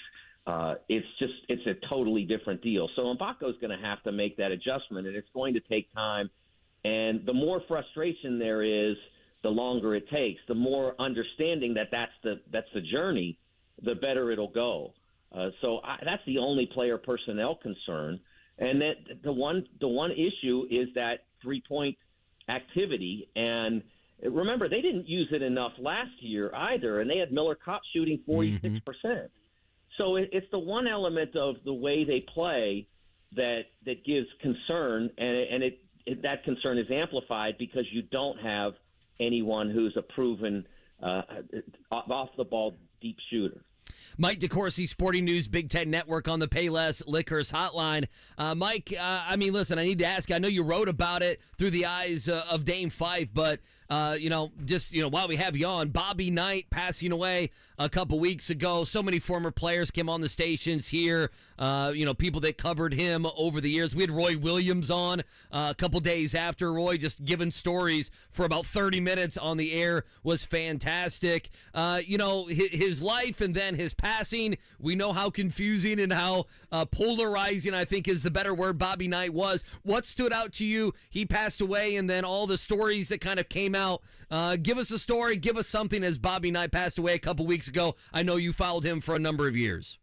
Well, I grew up in the game, obviously, and well aware of what he was and who he was and how he mattered. And to me, the story that I like to tell, that's because I didn't really get into covering college basketball nationally until he was very close to the end of his IU time. I mean, I started at Sporting News in '95, and I attended the press conference in Indy on that day in September. I attended the one in May when the double secret probation thing was put on, the zero tolerance policy. I was there for that. I came up as well when he was let go. So that's too much of what I remember about covering him. But one of the things that I like to tell about, and I think IU fans will appreciate this, because when they build Assembly Hall, I mean, Assembly Hall isn't like any other building. It's in terms of the way it's constructed. And so when they built it, I don't know what the thought was, but it's like they forgot, these games are going to be on TV. Where do we put the camera? So the camera position in Assembly Hall before, not now, but back in the day, was so low that you could barely see anything but the ball going in. I mean, it made a basketball look absurd, and I could never understand anything that was going on except, the ball went. And so I didn't understand anything really about how IU basketball really worked and why it worked so well. And then a buddy of mine won the ticket lottery in 1987, and so we're going to Final Four, and it happens that IU is there along with UNLV and Providence and Syracuse. So we're sitting in the upper end zone at one end of the floor, and I remember this was back before we had big screens, guys. I mean, they had a screen, but it was like watching it on an Atari game. And so, I was excited about going, but I'm like, am I going to be able to actually see the game? Because I want to see the game. And pretty quickly, your eyes adjust to whether or not the ball goes in. But being up there, I was able to see how it all worked and see the genius of Knight. Now I got it, because you could see it all play out in front of you. And this is where they're going to set the screen for Steve Alford so that he can get the shot. And it was really a beautiful thing, and it taught me so much about basketball generally, because I was watching the absolute master, and now I could actually see how it all fit together. And Keith Smart hit the shot at the opposite end, so that's the end of the floor I was at. I was at the end where Derek Coleman missed the free throws, and then Keith made the shot at the opposite end. But it was really a cool experience to do that. So even though that wasn't really a close-up experience with Bob, it's one that really meant a lot to me as someone who loves the game and who was about to be launched. That was the year before I started covering college basketball. I was still covering high schools then. And so every year since then, I have been covering college basketball, and getting the chance to see the master at work in that way really meant a lot to me. Again, he is Mike DeCourcy. You can find his work, variety of places, Sporting News, covering college basketball, and he will be certainly attuned come Sunday at 1 o'clock, maybe flipping back and forth between Indiana and UConn, but also his Steelers as they take on the Browns here in Week 11. Mike, thanks for the time as always. Great stuff, and we'll hopefully keep the conversation going throughout the college basketball season. Anytime, guys. It's always a delight to talk to you two. Appreciate it, Mike Mike. DeCourcy right there, Payless Liquors hotline. I know several people have reached out. Yes, obviously Mike meant Miles Colvin, not Roosevelt Colvin, obviously. Wouldn't mind seeing Rosie and a little high-low with Zach Edey. that would be quite the scene. Do you think that would work? Yeah, I feel like that could lead to some Big Ten. Imagine officiating that. Mike has scolded me so many different times. If I were a Purdue fan, and you're going to hate this, Kevin, if I were a Purdue fan, I'd be the miserable Purdue fan until March. Gosh, that is just no way to live. Well, we all live how he comes in every Monday after a Giants game. We all live how we want to live. I don't know what to tell you. I don't get it because you still watch the Giants. Well, I paid $300 on an NFL Sunday ticket, so it's like I had a buddy who we went to the casino back in the day. Don't you want to see if things are different though? No, I know. I'm just kidding around. But I'd be in the middle. I'd be like, okay, I'm interested in these games. I want to win Maui. I can't wait to see what we do against the Zags and if we play Tennessee after that and everything else. But there would be something nagging in the back of my mind. I guess that's what it would be. It'd be nagging me. It'd be pulling at me. Can we do it this year? You look at the next handful of days. Butler will be at Michigan State tomorrow. Again, we know Indiana's got UConn coming up on Sunday, and then either Texas or Louisville after that. Purdue, we know will play Gonzaga. We know we'll play Tennessee or Syracuse, and it's possible they play Kansas or Marquette or one of these other high-ranked teams. So from a Butler, Purdue, Indiana standpoint, the competition's certainly going to rise a whole lot here. Coming up, speaking of Butler, Thad Matta in less than 10 minutes going to join us. Again, they are off to East Lansing coming up later today to take on the Spartans tomorrow night. Before that, let's hit a morning checkdown. The Morning Checkdown. On 93.5 and 107.5, The Fan. Yeah, it's already week 11 in the NFL. Bengals on the road against the Ravens, a big one in the AFC North. Both teams coming off a loss. The line for this game, Baltimore favored by about 3.5. Joe Burrow was terrible last week. He needs to be better this week. Here's what Burrow said about tonight's game. Whenever we play these guys, it's always battle. You know, whatever the records are. Every time we play these guys, it's going to be tough. It's always going to be a lot at stake. Again, I mean, go back to that box score. Joe Burrow had the two crushing interceptions at the end of that game, threw for over 300 yards against the Texans, but interceptions in the end zone not going to be good enough. That game coming up tonight, 8:15 on Amazon. I think it's a must-win for the Bengals. I would agree with you. Otherwise, they go to 5-5, and they're getting really left in the dust in the AFC. I don't know if I go must-win just close. yet on it's that. It's close. Well, because then the Ravens go to 8-3. So right, but they have played better football. Like, I feel like, and you know, T. Higgins a little bit banged up right now. He's out. I don't know. Short week Thursday nighter in Baltimore. If the Bengals lose, it's hard for me to call that a must win. Yeah, they have the Steelers next week, and then they go at Jacksonville. Now, Jacksonville never wins in Jacksonville. And then, obviously, the Colts game, and we'll see where the Colts are. That's not a pushover game. Minnesota, we'll see where they are with Josh Dobbs. And then to end the year, at Steelers, at Chiefs, home Browns. So, but they just won 4 in a row. Like, it's not like it's Buffalo, where Buffalo's been reeling. Like, Cincinnati's played better football. Well, Cincinnati very well should have won. I mean, they had. Tyler Boyd dropped a touchdown. Right.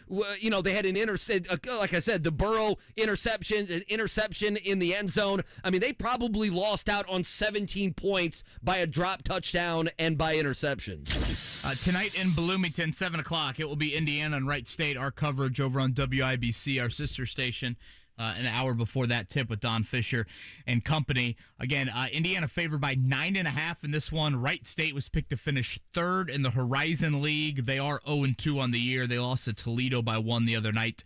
Trey Colvin, little guard, their preseason player of the year in that one. I would say even without the Army Florida Gulf Coast performances, and I think anytime you do play like an upper echelon Horizon League team, it kind of gets your attention, you know, more so than, again, Florida Gulf Coast and some of these other directional schools. Maybe it's a little Midwest bias in me.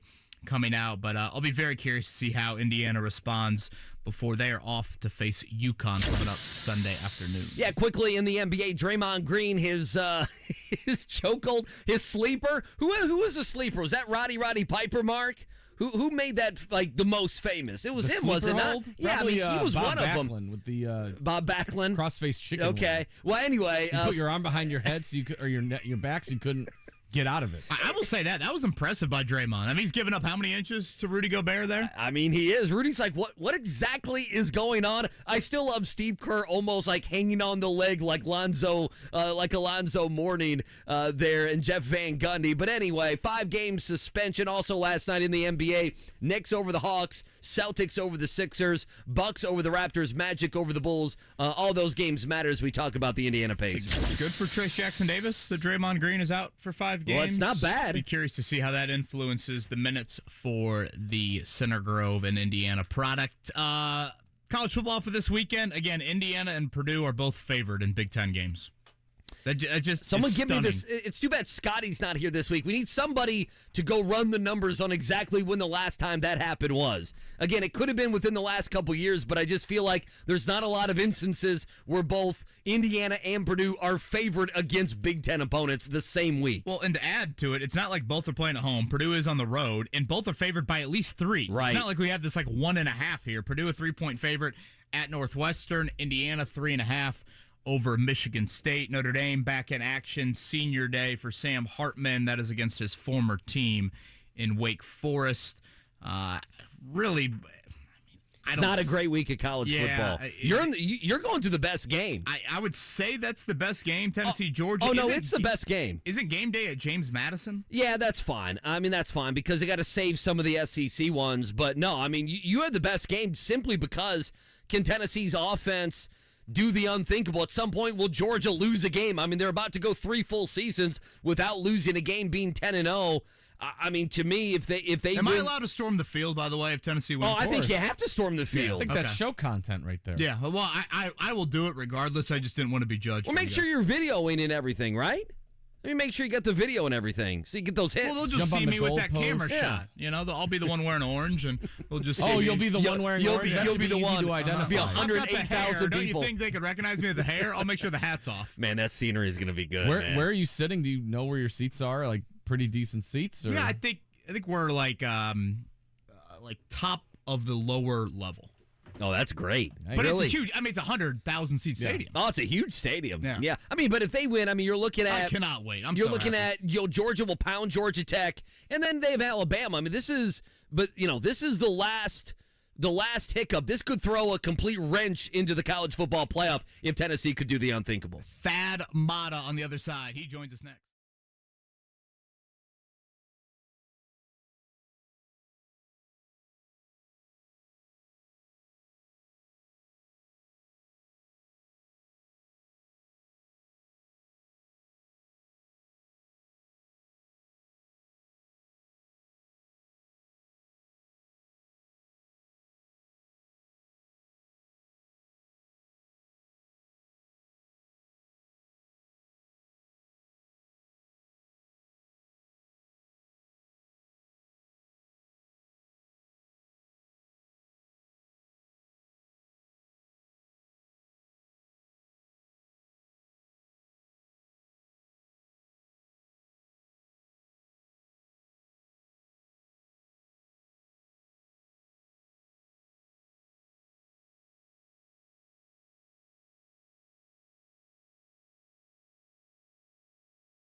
the Wake Up Call with KB and Andy on 93.5 and 107.5. The Fan.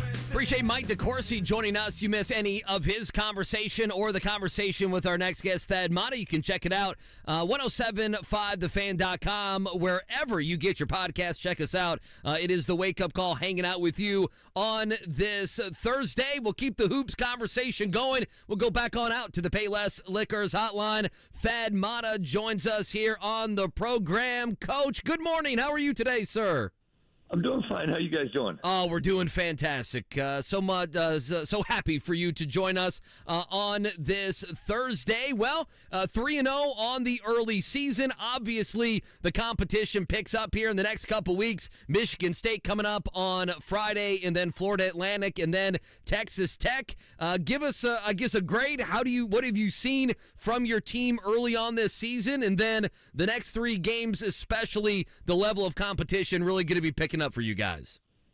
Well, there's no question about that, and I'll say this: I like where our team is right now. I think that we've done a very good job of doing what we're supposed to do in the first 3 games, and I think the great thing after each game we've played thus far, I've told the guys, hey, we still have a lot of room for improvement, and there's areas we got to continue to grow, both offensively and defensively, but it is still relatively early in the season. Obviously going to East Lansing here tomorrow night is going to be a great test for us. I think it'll give us a really good gauge of where we are, and then you follow that up with Florida Atlantic, and you have 5 high majors coming down the pipe here, and then with Texas Tech. So we come out of that, and the one thing I like about this group is I know they're going to fight. I know they're going to compete, and their attention to detail has been very good thus far in terms of preparation, and it has to be for us because our margin of error is so small.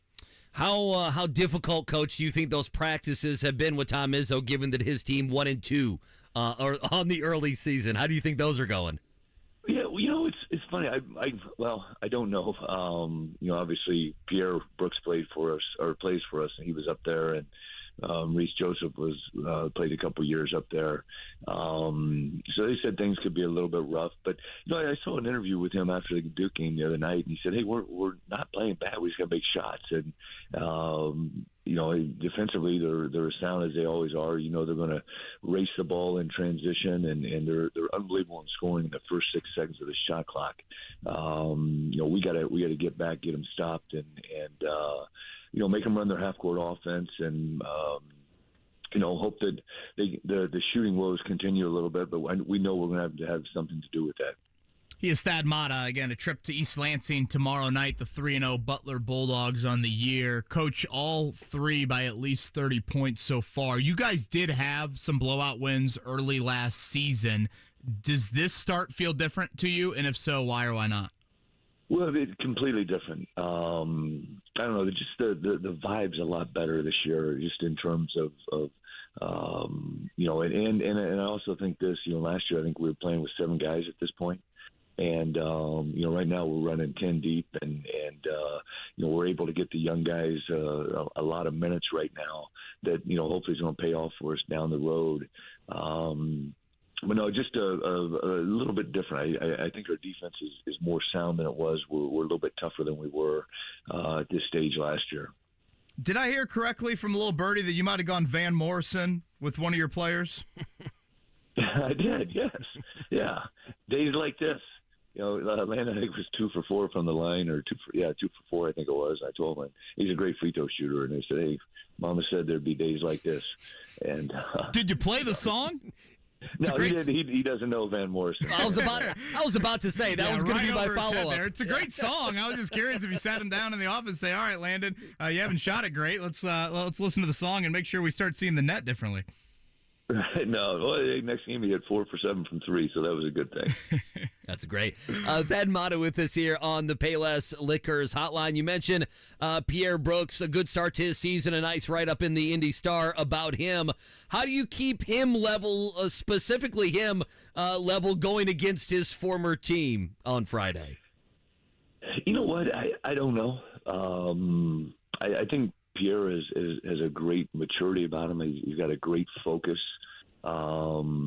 The funny thing is you're going to see this, I think, more and more in college basketball of, kind of the cross match of guys playing against their old schools. I mean, one of our former players last year he didn't make the trip, but he was on East Tennessee State's team.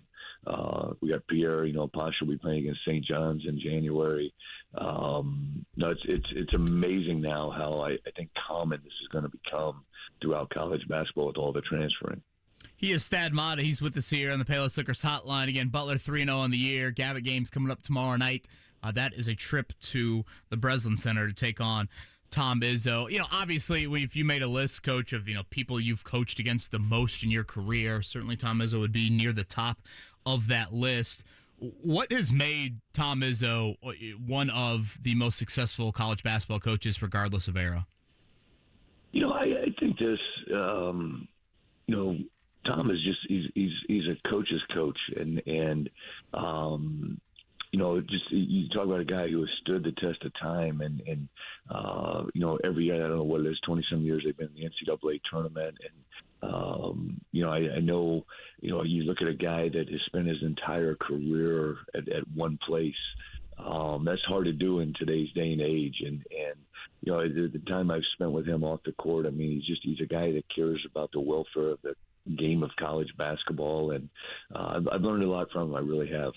Again, it'll be Butler, Michigan State tomorrow night. We saw the news, I guess, a little over a week ago now, Coach, of Barry Collier stepping down as athletic director at Butler. Certainly an AD head coach relationship for you two extends, I would guess, a little bit deeper than that. For those that maybe aren't familiar with it, could you explain your guys' relationship a little bit and how it all started back, I guess probably in the late 90s? Our late 80s, because I was on Coach Collier's first team when he came from Stanford and took the head coaching job at Butler. And what year was that? 1989. Wow, gosh. Yeah, just a couple years ago. And then went back and worked for him. And when he left to go to Nebraska, he got me the job at Butler. And so to say I'm forever grateful for him, and it's amazing because I think back, and you guys are probably too young, but I used to walk into Hinkle Fieldhouse, and you could see all the way through the fieldhouse from one end to the other, because it was all bleachers, and it said 14,000 at the time, I think, and like where our offices are now, it was a long jump pit, a pole vault pit underneath the bleachers, and we dressed downstairs in the locker rooms, and he's the man that changed everything in Hinkle Fieldhouse. I mean, all the changes have been made over the years, and just updating and they changed the school colors, for goodness sakes. It used to be this soft blue, and he had a vision when he came, and going to be happy for him going, finally retiring, and going to go on and be a grandfather to all his grandchildren. Thad Matta with us here. Wake Up Call hanging out with you until 10 o'clock. Thad's on the Payless Liquors Hotline. Coach, looking just at the Big East, I mean, it's a beast again. We talked about this a couple weeks before the season, and you've seen it already. A bunch of teams still undefeated. Villanova's going to be good. They're 2-1. Patino and company had a loss, but, they're going to be a solid team as well. I don't know how much you get to see of other teams. I guess your thoughts here in the first couple weeks of the Big East and what kind of conference you think it's going to be here this season. Well, it's funny because I think what we talked about earlier with these next 5 games we got, it's a prelude to the to what we're going to face in starting in December into January, February, March. This league is for real. I think you've got probably 3 teams that could win the national championship, and I think that's the biggest thing for us is, we got to win every day that we take to court, just in terms of us getting better. Because I know, you look at our schedule, once we get into the Big East, and it's just one after another, and it's going to be a great challenge. There's no question about that. And like you guys said, there's great teams, there's great players, and there's great coaches that we're going to face. All right, last one, Coach, for you guys to go on the road tomorrow night and come home with a victory. What would you label as maybe the biggest key? Well, I think 2 things. We've got to, 3. 4 or 5, 6, 7. No, I think this. We've got to slow down their transition game, and we've got to rebound the basketball, and then we got to make some shots. We've got to score the ball, and there's the sound defensively as we've gone against thus far, and we're going to have to execute at a very, very high level. Maybe a little Van Morrison playing on the way home, you think, after that victory could be there? That would, trust me, my playlist will be going. I'll educate the guys on what real music's all about. What is that's exactly what your players want to hear. I was going to say, what's on that playlist? I hate to put you on the spot, but what besides Van Morrison would be on Thad Matta's playlist? Anything? What can you give us? Right now, if you put in Van Morrison radio, it's an unbelievable station. And you get all kinds of stuff of some like classic rock, but not the hard stuff. And also I'm kind of in like Hootie and the Blowfish, which gets into like Big Head Tom and the Monsters. I saw them in concert a couple months ago, and great unknown band. But no, I rock with it, man. I love my music. Well, I think Hootie and the Blowfish, aren't they coming through here again next couple months?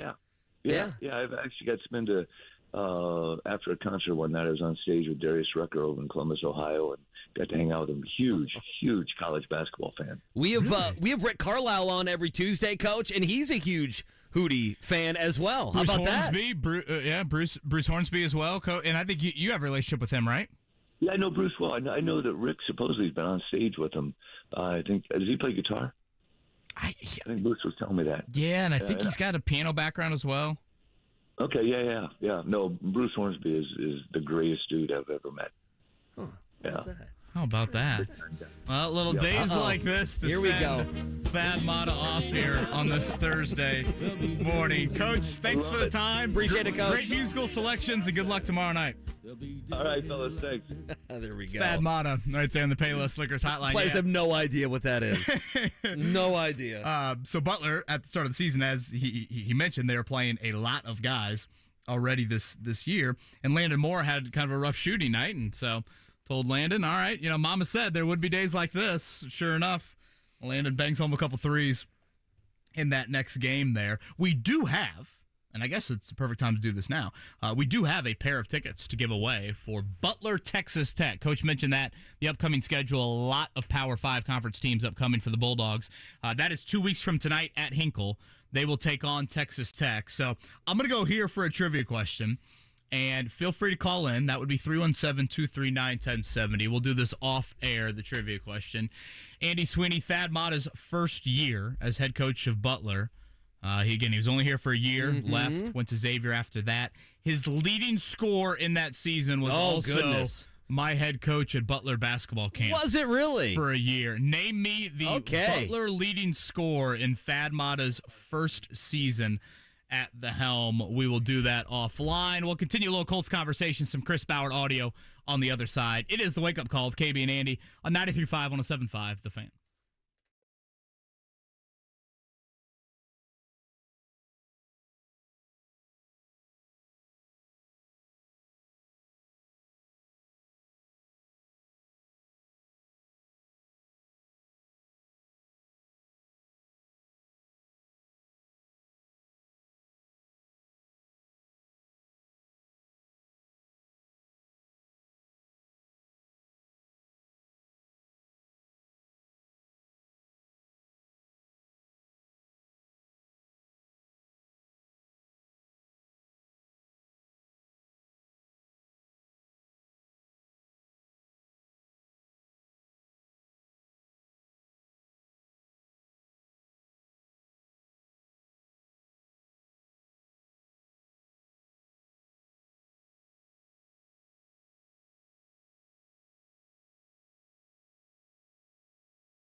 It's the Wake Up Call with KB and Andy on 93.5 and 107.5. The Fan.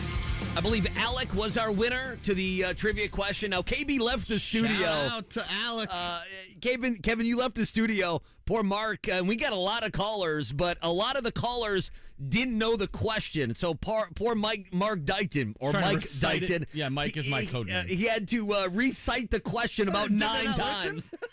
Like, I turned the radio down. I'm like, oh, okay. Well, there's a trivia question. Oh, it's fantastic. Thad Matta's leading scorer in his first season as Butler basketball coach.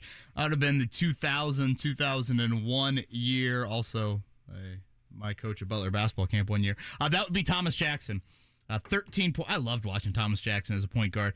That was a pretty balanced squad, and that was a Butler team that made the NCAA tournament and beat Wake Forest. It's one of my kind of early NCAA tournament memories. Well, there you go. That's because you knew the guys, because they coached you. Sure. You had a personal relationship.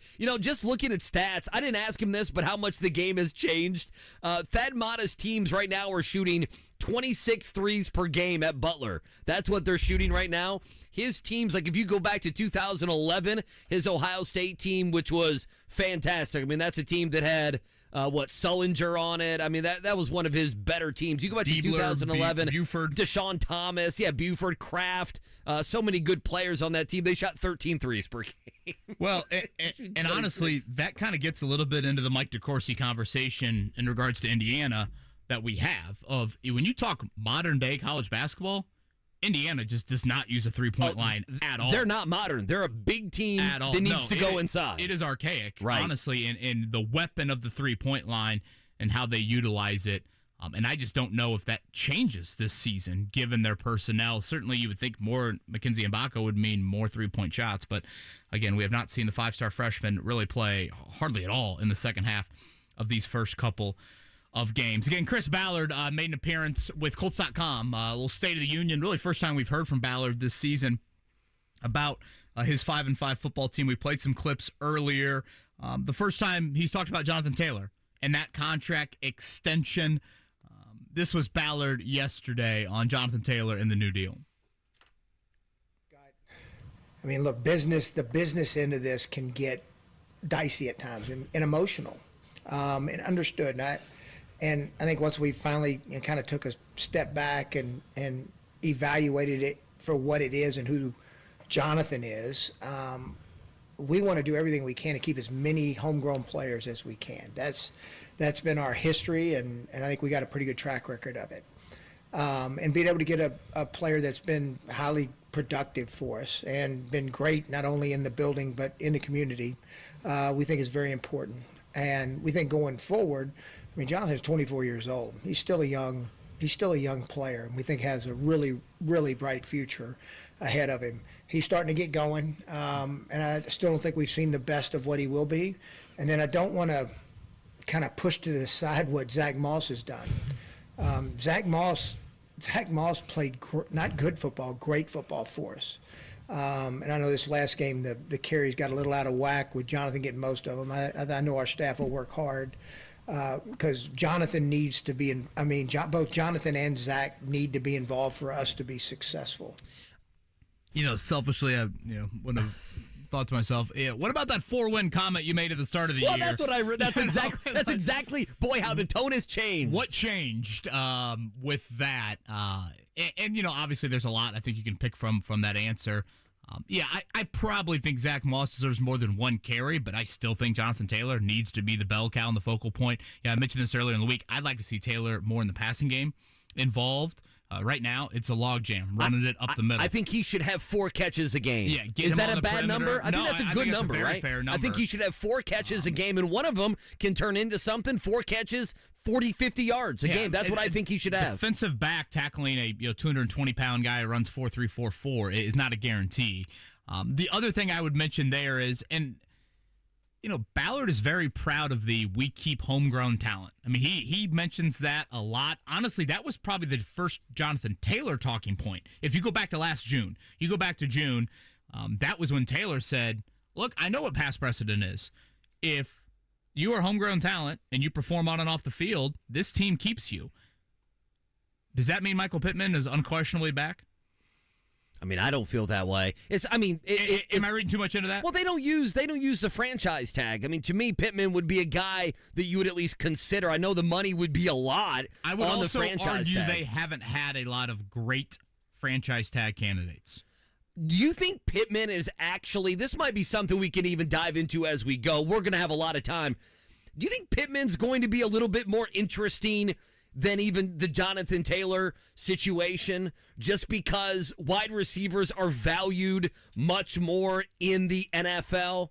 I mean, I think here Jonathan Taylor very much is seen as a face of the franchise. And I understood, and then his agent comments and him going from nice guy to pariah. Like, I understand why it became what it did. But if they're not going to sign a big-time free agent, I mean, and the first couple rounds maybe, if they don't use that on a wide receiver in April's draft, you almost have to bring Pittman back. But Pittman's contract is going to be way more lucrative than Jonathan Taylor's, right? I mean, Pittman, if he signs here, is going to get paid more money than Jonathan Taylor. I mean, to me, he's almost more interesting than Jonathan Taylor. I think most people would disagree with that, but I don't know. Like, I don't know what his future is. I have no idea. That contract is more complicated because he's going to want to get paid like a one, but is he really a one on most other NFL teams? Has he proven that he's the go up and get a guy like Jamar Chase or Justin Jefferson? I don't know. I think they each have their own complications in that, with Taylor, it was paying a running back that sort of money. With Pittman, it's probably the market is going to be a lot more competitive than it was, for a guy like Taylor even. Again, the franchise tag, they haven't had a lot of great candidates, though. Was Pat McAfee, right? The last time they used it? I mean, is that right? He's in a decade, but I can't think of anybody that I thought of and thought, oh, yeah, that guy deserves the franchise tag. Really, they've had very few, if any. So we'll continue to play some of that Chris Ballard audio. He had high praise for Josh Downs. We'll toss a clip your way on that coming up in the 9 o'clock hour. It is the Wake Up Call. KB and Andy right here on 93.5, 107.5 The Fan.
The Wake Up Call with KB and Andy on 93.5 and 107.5 The Fan. All right, 9 o'clock hour, hanging out with you, drivehubler.com studios. Again, you miss any of the show, go download it, 1075thefan.com. You can watch the replay on the YouTube stream and so much more. Thad Matta, Mike DeCourcy, a lot of Colts conversation as well. The guys, me, Mark, KB, Eddie Garrison, Jimmy Cook, bunch of gas bags out at Adam Sandler last night. That was Kevin a lot James of fun. making an appearance. Kevin James, old Rob Schneider was there as well. The gentleman that always does the cross-eyed. Can I remember his name? What's his name? I can't remember his name. Yeah, and he's in everything that Sandler does. Every Sandler as movie well, ever. which Literally is fantastic. made a 6-second cameo on Right, stage. got paid a lot of that. money. Yeah, he's like a producer or something. He brought him a tea or something. What like was that. the most frequent jersey you saw? Boucher or Gilmore? the hockey jersey? Oh boy, that's a good one. Yeah, I mean, to me, I think Boucher. boy, I think it was probably you saw Boucher. more of the Bobby Boucher. Yeah, I I mean, saw a lot more hockey walking in, but it seemed like the more I was in the arena, more Bobby Boucher action from Quite last a few night. lunch ladies walking out too, and Chris Farley tributes. The Chris Farley tribute at the end is always fantastic. It was really good. Yeah, it's always really, really good. So Sandler was fun last night. Of course, the Pacers not back in Gamebridge until Sunday. Been a fun show today. You know, we teased it, so we should get to it here. You know, Chris Ballard did a conversation, about 20-minute conversation or so with Colts.com. We'll continue to play that, the Jonathan Taylor stuff. Obviously, he talked a lot about Anthony Richardson, the final 7 games, what they could mean for the Colts. We did a lot of that conversation at 7:30. Another guy, high praise from Chris Ballard, was wide receiver Josh Downs. Downs immediately a plug-and-play rookie as a third-rounder. You don't always get that. Heck, a lot of times first-rounders aren't plug-and-play. Like Quinn Johnson. Remember that name from TCU? He did have a touchdown for the Chargers. He hasn't been plug-and-play at all in the NFL. Josh Downs has. Here's what Chris Ballard had to say about his wide receiver. We expected it.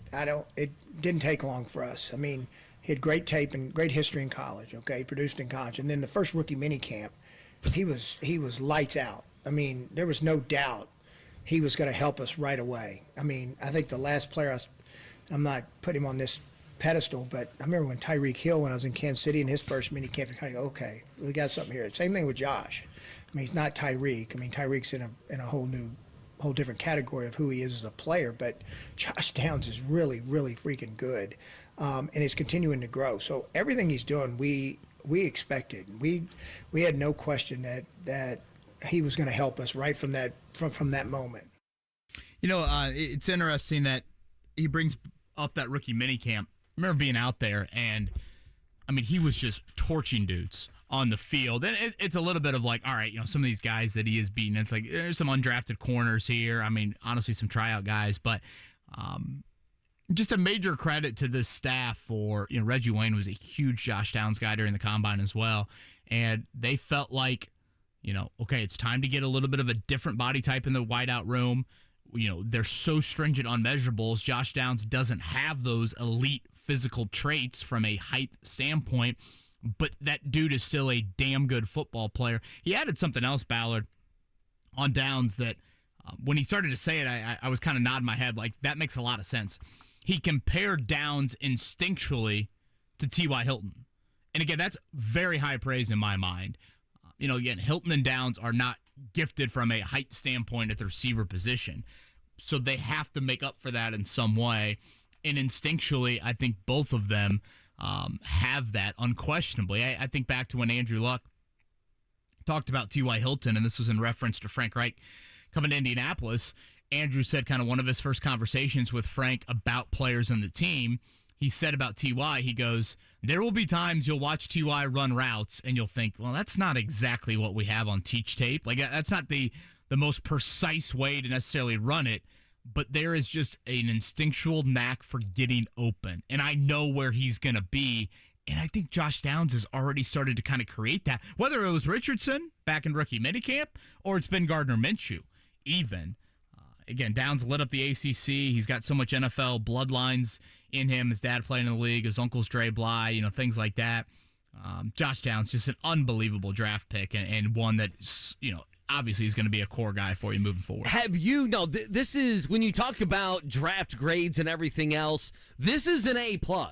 I mean, Ballard can take a lot of heat on a lot of different things. I mean, I happen to think Juju Brents is going to end up being a good player. Will he end up being a second round talent? We shall see. But I think, you have to feel pretty good that you feel like there's some upside. Anthony Richardson, again, we'll see. But I think a lot of fans are excited. And then in, round 3, you're able to get Josh Downs. If you're looking at it, KB, have you went through and just looked at the other wide receivers that were taken before him? Like, have you done that exercise? I have not, no. Okay, well, while he was talking and while you were talking, I was just kind of, Jackson Smith, Njimba, he has, I know I butchered that name. He's been okay for Seattle, right? Battled some injuries, Yeah, he's right? battled some injuries. He's been okay. Again, he was a first rounder. I mentioned Quinn Johnson. I mean, Quinn Johnson was very much a fourth wide receiver for the Chargers, and they have had so many injuries. You think of Mike Williams, Keenan Allen has been banged. He's always banged up, but I mean, he's a great player. I mean, Quinn Johnson has had a very slow start to his NFL career. I mean, Zay Flowers has been good, right? I mean, Zay Flowers has been for sure. what Baltimore needed. Yeah. Jordan Addison. Puka Nacua a little bit later. Yeah, I mean, Puka's been good. If you go to round 2, so, I would say the 4 guys taken in round number 1, 2 of them have really, really worked out. One of them's been okay, and Quinn Johnson has a long way to go. If you go to the second round, just looking at the second round, Jonathan Mingo, and again, I know that he's on a bad team, no touchdowns, just 23 catches on the season there in Carolina. If you just keep going, I mean, Jaden Reed, I would say Jaden Reed's been pretty good for the Packers. They're a bad team, but I think he's been okay. Rashee Rice in Kansas City, I think he has a pretty good ceiling, but, he's been okay. Right now, Marvin Mims. Does anyone know what Marvin Mims is doing for the Broncos? He has 11 catches on the season, and then you just go to round 3. I mean, listen, I know this is an exercise. You just go to round 3. Nat Dell was taken. Now, he's been very good. I mean, he's been very good. Obviously, Jalen Hyatt, I had high hopes for with the Giants. He hasn't done much this season. Cedric Tillman, the other Tennessee wide receiver, he has 2 catches for 8 yards on the year. I guess the reason I bring it up is you can do this with any position, but the Colts, if you want to say they were lucky, if you want to say they were fortunate, a lot of wide receivers went, and Josh Downs is top 2 or 3 if you look at instant production this season, and he was great value. Yeah, fantastic value. And they also, a lot of trust with kind of option routes and things like that. That's not a given for a first-year player either. Again, he did miss kind of a chunk of the spring period due to a knee injury. And you go back to Sunday. I mean, how big was that play? I probably put too much attention on it, Andy, Josh Downs was limited on Sunday, really only played in kind of third down key situations. He makes the diving catch on that third down there late. I probably looked at it more from that's going to eat up a lot of clock. Like that's kind of how I viewed that catch of oh man, if they punt the ball away here, all of a sudden you're giving the ball back to New England and they've got a decent amount of time to play. Like clock management is not as much of a worry on that play. What I didn't put enough sort of attention to in that moment is if that ball falls incomplete there, they're punting from their own end zone in that moment. That was one where it was a 3rd and 5 from your own 10-yard line. So no matter what, Rigoberto Sanchez your punter's in the end zone. He's got feet in the end zone there. You're talking about ball midfield, 40, 45-yard line. Depending to Bill Belichick, put somebody back there to catch the ball or not, which he forgot to do. And again, if that ball falls incomplete, New England has all 3 of their timeouts. They get to save a timeout. It's, 245, 250 to go in the game. And by all accounts, it's going to be some sort of a half field. Whereas you make the catch, so then New England burns their first, second, and their third timeout. When they take over, it's less than 2 minutes to go.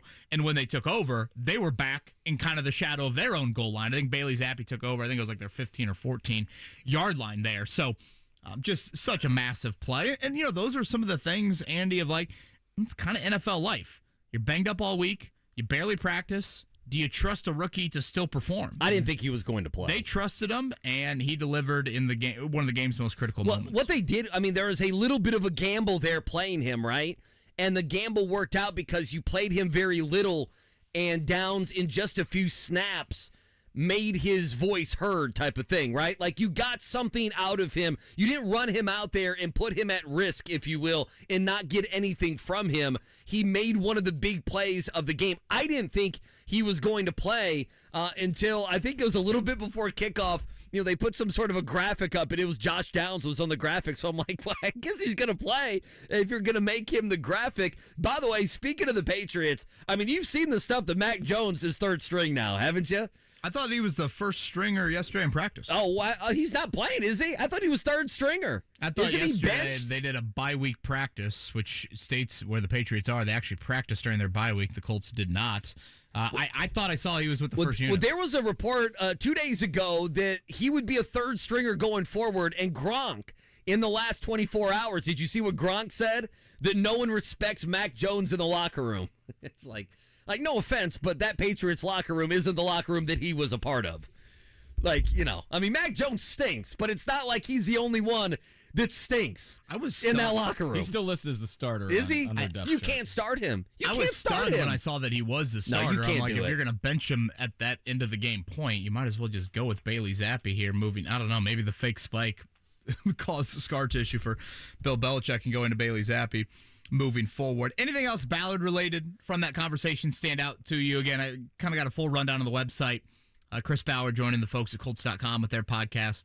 A little bit of the State of the Union on a variety of topics related to the Colts season. I mean, not me. They're high on Anthony Richardson. What we talked about as well in the 7:30 segment was, you know, the next 7 games, what that could mean. You know, they positioned themselves to play games here late November into December that absolutely mean something. I am interested in the next 7 games, how much that will propel the team for next year. If the Colts will be, you know, they can win 8 games this season with the roster that they have, you know, a roster that's not going to be widely respected. You bring back Anthony Richardson, you do something in free agency. I think draft-wise was pretty good last year. I think, you know, hey, if Ballard can do it again, you make a splash there. If the Colts here in the final month and a half or so of the regular season can position themselves to be one of those teams that's propelled last year. But he likes Steichen, he likes Downs, he likes Anthony Richardson.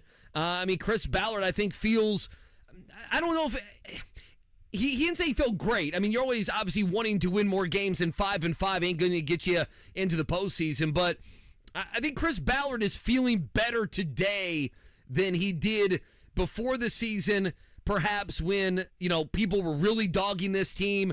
You didn't know anything about Jonathan Taylor, but so much of this franchise, and you know this, KB, so much of this franchise is going to come back to the health of Anthony Richardson, right? I mean, we can sit here and yell and scream about any player. We can play Josh Downs sound, which is fantastic, but Anthony Richardson, his health, his maturation, you know, I mean, that is going to be what makes you a 10, 11, 12 win team, whether that's next year or the year after. Well, that's where it's going to be at. It's going to define the rest of the Ballard era, you know, unquestionably. I mean, he got a second life, however you want to describe it, and being able to make that quarterback draft selection, and that's going to make or break however we view kind of the rest of this thing. And again, I think that is what is so far most encouraging about the season. Is Shane Steichen has given you a jolt. I think he's given you a jolt with how he carries himself, demanding, accountable, things like that. I think the offensive freshness, for lack of a better term, is there with Shane as well. And again, Richardson provides real hope. Now, again, him staying healthy for 17 games is such an unknown. So that is the major question mark that you do have. One thing on Shane, I will say, he's been accountable. In a way, I think it's more through actions than public words. Like, you watch him in press conferences, and like even his Shaq Leonard comments earlier in the week. To me, in 8 or 9 seconds, it wasn't a very long clip, but I think in 8 or 9 seconds, what he said, or maybe what he didn't say, Andy, all of a sudden to me says, okay, I just watched that Patriots game. You've preached some accountability with benching guys this season. In my opinion, Shaq Leonard should be benched. Right. Will he follow through on that? Right. Do you bench a $20 million guy? It's a little easier to bench Deion Jackson. It's a little easier to bench Darrell Baker Jr. In my opinion, the Shaq Leonard we've seen, the playing time should decrease. Do we see that after the bye? That is that's on another level of a coaching move. But that is something. I'll try to dig up that Steichen audio. Mark, if you can find that from Monday, Steichen on Leonard. Again, it's not a very long clip. No, it's literally like 7 seconds. But he was basically asked about the Patriots' performance from Shaq and his comments, because he's obviously been public. And to me, Shane could cop out and he could say, I'll let Gus Bradley, maybe handle a little bit of that.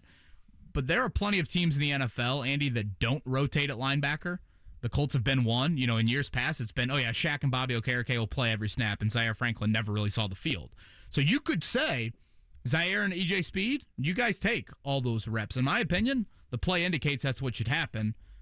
That'll be something to watch, I think, after yeah, the bye we week. both think EJ Speed should get more run. To me, I follow, people are not going to know this name, but when I was back in Louisville, I follow a coach who I don't have too much respect for, to be quite honest. His name was Scott Satterfield. You guys have no idea who this was. But he took over for Bobby Petrino. He's down in Cincinnati, right? He is. He's doing poorly, and that's not surprising at all. He'll stay there for 2 or 3 years, reset the shot clock, and go make $3 million somewhere else. But with him, his first year, KB, was love him up. His first year was, you guys had to deal with the biggest AH in football in Bobby Petrino. And all he did was come in and not be Bobby Petrino and not have the personality or lack thereof. And some of Bobby was very much away from the team. Guys didn't know where his office was and that sort of thing. And so that was the first act. I remember being on the air, and I was like, okay, the first act of this coach was to make everyone feel better, and that resulted in, I do feel, a couple more wins, right? Guys, it wasn't a toxic atmosphere. It was very much a group. To me, Shane Steichen, his first act has been to get buy-in and to get a level of accountability, and sure, to install his system. And of course, offensively, it's difficult to do that when you go with Anthony Richardson and then he doesn't play and he's injured, and you have to go to Gardner Minshew, who can't run, okay? And you're going to have a running attack and a running quarterback and kind of be able to do those things, and then you're left with Gardner Minshew, and he obviously has different strengths and weaknesses of Anthony Richardson. But the first act, so far, so good for Shane Steichen. And I think if you're a Colts fan, that's the thing that sticks out, is the first thing he had to do was clean some things up, provide some hope, provide some competency, especially at the quarterback and the offense, and get the buy-in, and he's done that. Now, the question will be, whether it's later this year, and for sure next year and going forward, well, what's the next act? And so Scott Satterfield, to use him as a bad example, he didn't have one. He didn't have one. It was, I'm going to make everyone feel better about themselves. And then it became, okay, now it's time to go win games. Now what's the second act that you may have? He did not have one. And I think if you're a Colts fan today, you look at that buy-in, you look at the first act of Shane Steichen, you're not having to rationalize your head coach. You feel like your head coach is one of the better head coaches that you've had in a little while. And you think he's one of the smarter guys in the NFL. Well, and he fits what you needed. Like, what you needed at the time was a different communicator, a different message, more modern, the heavy quarterback background. Like, that's what you need. You didn't need Tony Dungy, per se, as you were going from Mora to Dungy. You needed, a bit of a facelift, and I think that has resonated with those guys, whether, their actions say that or their words as well. Again, here was Shane Steichen earlier in the week. This was asked about Shaquille Leonard's performance against the Patriots and Shaq's comments about the lack of a role. He played hard. I got a ton of respect for Shaq. And like I said, each week we work through that with him, that process with the playing time. But I got a ton of respect for him. Anytime the coach starts off with, I thought he played hard, and he ends with, I've got a lot of respect for him, that means what I saw on tape didn't really satisfy me.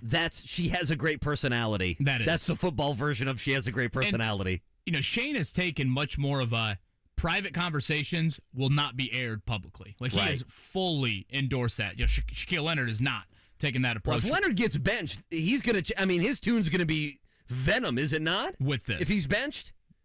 Oh, yeah, certainly. He's going to provide sound on Thursday if he gets benched. If he goes out there and plays I mean, this is my 25 opinion on snaps. it. I'm not saying it's going to happen, but if you're going to preach the accountability, to me, I don't know how you watch what you saw against New England, right, and you continue to play him at that amount. A little bit bigger picture question I did look up earlier in the week, Andy, just, okay, all right, moving forward, where are you at with Shaq with this contract? Do you bring him back, et cetera, et cetera? Again, he's under contract for a couple more seasons. He makes $20 million a year.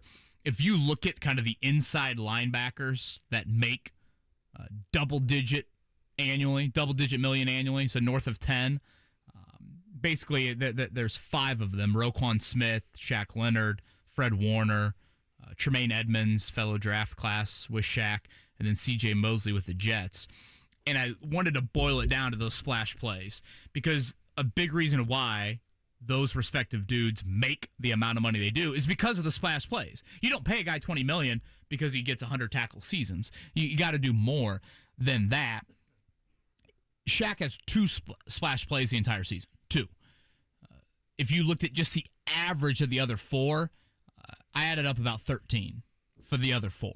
Yeah, those other names are guys that are having great seasons, or good, at least good seasons. Yeah, Fred Warner being the class of that productive group. seasons. But again, if you just took the average, you're north of a dozen, and with Shaq, it's at 2. So, that's a storyline post by. The big picture storyline, and this is kind of, I think, where you're going with the previous comment, Andy, of, Scott Satterfield and the next step. I think the next step for the Colts, and maybe it's not even this season, but the next step is, how do you handle a little bit of success? When the Colts have had some win streaks, even in the Frank Reich era, I think they've had trouble turning that into, which again, this is hard, but it's the next step as a team, turning that into 4 in a row, or 4 of 5, or 5 of 6, and starting to build on that. And the expectation is you should win this game, and then you do win that game. I think what could benefit the Colts coming out of the bye is they've won 2 in a row, but I think the fact that they didn't play good football and the bye week has been in there as well. Right. I don't think they'll be having all these pats on the back when totally agree. When they return from their bye week on Monday. They had that with the Rams. We felt that in the first half with the Rams game, for sure. Right. But again, I think leaving Baltimore and the nature of that win, the road win, all the celebration that comes from that, I don't you didn't have Jim Irsay dancing to Meek Mill after the New England game. Is that what you called it, dancing? Was that what it was? I don't know what other. It's his portrayal I would use to describe that. Well, this needs to be a thing now. If they win against Tampa, he's gotta go down there into the locker room and dance. If nothing else, it would be the second win in the last 2 years in Lucas Oil. I don't know if Shane wants to hold that hand anymore. Well, someone's got to hold the hand. Well, get Gus Bradley, and someone's holding the hand. Whoever gets the game ball has to hold the hand. How about we? That is an understatement. Pop quiz. We're giving away a pair of tickets to see Toto coming up here in about 5 minutes. That is down at the Brown County Music Center coming up. That's in late February, right, Mark? Yes, February 24th. So we will do that all week long here on the Pop Quiz. One thing before we get to a check down, I did look it up. Here's where I saw it. Tom Curran of NBC Sports Boston, a longtime Patriots guy, he was on the Rich Eisen show, and he said, quote, Mac Jones is going to almost certainly sit. I think he'll probably be dropped down to 3rd. You're going to elevate Will Greer, and you're going to elevate the player that took the final snaps the other day, Bailey Zappi. So that's where I got my info. So if Mac Jones ends up being the starter on Sunday or whenever they play, I guess they're on a bye week too, right? Yeah. Blame Tom Curran, not me. I thought there were reports from practice yesterday where that Mac Jones took first-team reps, but whether it's an element of who cares. Whether it's Bailey Zappi, Mac Jones, or Will Greer, that's a sad, sad state of affairs. An awful quarterback room that is. Oh my God. Such rejoice for Colts fans to see the Patriots in really such bad misery. Let's morning check down. The Morning Checkdown. On 93.5 and 107.5, The Fan. Yeah, it's a big one in the AFC North. Finally, a good Thursday night football game. They're on Amazon, 8:15 kickoff. 8:15 kickoff, I should say. Baltimore favored by 3.5. It's Bengals, Ravens tonight. Lamar Jackson knows it's a big game. Every game for us is a must win for us. Not just because it's in a division game, but we definitely, I believe our team is definitely a lot hungrier just from what happened Sunday in a division loss in a close game. We definitely hungry as well. Again, big game. The Ravens need to they want to lock up the division. The Bengals trying to make the playoffs. And we debated earlier, if you're a Colts fan, who do you want to see, win the game, quite frankly. You were a little bit more on the Baltimore side. I was a little bit more on the I think Cincinnati you want Baltimore side. to lose. Yeah, okay. I think you want gotcha. Baltimore in the wild and card I'm a Bengals lose picture. And get them down to 5-5. You can move them past them, but whatever. A lot of it, I think, comes out of, again, tiebreaker-wise, and the safer bet is probably Baltimore to win the division, but, the fact that you don't have the tiebreaker over a team like Cleveland, I would think you would want them to win or run away with it and get the division. I don't know if that's possible, but no matter what, it'll be some help for the Colts tonight. Again, that is an 8:15er on Amazon. Also tonight in Bloomington, our coverage over on WIBC, 7 o'clock tip from Bloomington, Indiana, and Wright State. Wright State picked to finish third in the Horizon League. They are 0-2 on the year. Just a 9.5-point spread in this one. Let's kick some ass. Well, that, I guess, is a question mark when you look at a single-digit spread in this one. Mbakko's got to do something, right? Isn't he the story here? Obviously, a lot of things you can point to. I think it is still, honestly, just overall, offensively, how you look, and then defensively, handling rotations. And, Army got so many clean looks from behind the arc. But, yes, individually, the fact that Mackenzie Mbakko has been benched in each of these couple second halves, not the start that you would hope for at all. To me, I don't want to put it like a number. Like he could affect the game and only score 8 points, and he could grab a bunch of rebounds, pass the ball, play great defense. But, they've got a 0 from him. He has right? 6 points in 2 games. They've got almost nothing from him. They've had to go small with Gabe Cubs, which I don't have a problem with. You can move Xavier Johnson off the ball a little bit more. I don't have a problem with that, but eventually teams are going to know, hey, that's what the Hoosiers are going to do in the second half if Mbakko doesn't show up. And again, you start to get in the slippery slope with him, Andy, of if it doesn't go well tonight, the bench naturally shortens against UConn. Now that's a little bit more national. There's more eyes on that. This is not a kid that was committed to you for 3 years. Like, it's not like you had a good relationship with him, but it's not like you've had this unwavering trust and he's always been there. It was a last minute kind of, hey, where is he going to get playing time and where is he going to get the biggest NIL? Some of that stuff, I think, can start to seep and boil a little bit here. So, individually, certainly an important night for him. Elsewhere, I guess, college football for this weekend. Not a great slate of games at all. You've got Purdue at Northwestern, a slight favorite in that one for the Boilers. Indiana, a slight favorite over Michigan State. Indiana and Purdue, neither of them are winning 6 games. You've got the Monon Bell. Speaking of the Monon Bell, we'll have Depauw coach Brett Dietz to round out the show today. But the Old Oak and Bucket game coming up a week from Saturday. Anything else on your end? Draymond Green? Yeah, that's it. Draymond Green, the 5-game suspension, and it could have been 7, 8, 10, and I think that would have been fine as well. He's paid like $2 million in fines over his career. 5-game suspension. There's also a theory. I was trying to find it. I sent it, but the link won't open. There is a theory out there that whenever Steph Curry doesn't play, that Draymond Green doesn't want to play. And maybe that was what happened the other night. So I'm gonna look those up. The numbers. That was quite the last couple move years he went to say, I'm not going to play. To get fined hundreds of thousands of hundreds of thousands of dollars. 5-game suspension. And like you mentioned, KB, you got to think that's good for Trace Jackson Davis to get some run here early in the season. You would think. Any interest in the F1 race in Vegas, by the way, coming up this weekend? I'd be interested in going. I wouldn't be interested in who won. It's the same 2 or 3 guys, right? Basically, well, I don't or maybe the same guy. I don't assume. Would you want to go? I don't assume you're watching F1 to watch like great competitor drama. Like it's pretty much a given week in, week out. I had a buddy go to the Miami one. I would like to see the spectacle of it. Yeah. You see the start time is 1 a.m. Listen, I have a Eastern buddy. time. I have a buddy who wakes up for these things. Like he goes to he doesn't matter where they race. He will wake up and watch F1. And then I had another buddy who went to the Miami one. And, I guess his father-in-law, paid for it. He has a good chunk of change. Jeez. And they had good seats. And the amount of money they spent was, it was tens of thousands of dollars. I was reading something yesterday that the economic impact for the Vegas F1 race, 1.7 million. That is 2 to 3 times more than the Super Bowl. Really? For this year. That's going to be a bleep show, right, in Vegas? Well, and they're also saying that they totally misjudged the weather for the 1 a.m. start time. It's going to be one of the coldest F1 races of all time. 1 point It'd be billion, right? 1.7 billion. Yeah. I'm trying to see what tickets are right now. If me and you wanted to go, the lowest ticket to get in. This is section PG1. Row 27. Again, you're not seeing very much. PG1, that sounds like a show you could get out in Vegas. $1,600 if you wanted to go.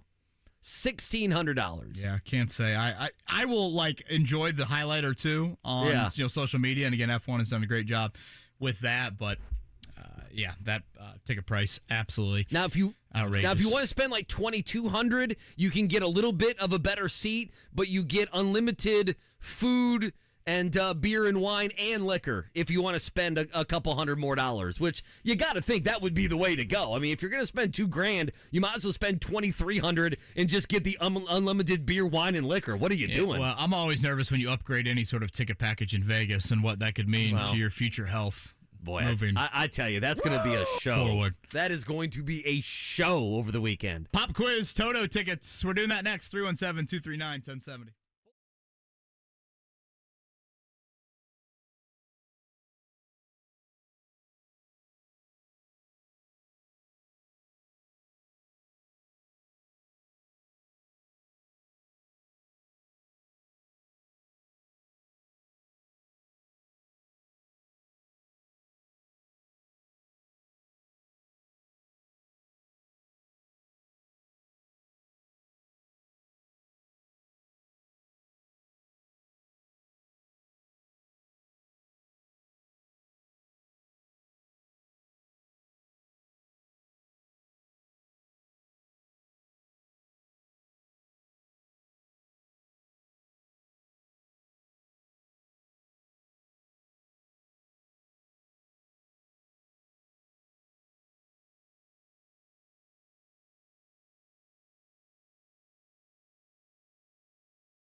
Have you studied? Can you handle the pressure? Sharpen your pencils. It's time for the Pop Quiz with KB and Andy. Brought to you by Jiffy Lube, Indiana's favorite oil change since 1985. All right, pop quiz time. Will we do better than yesterday, do you think?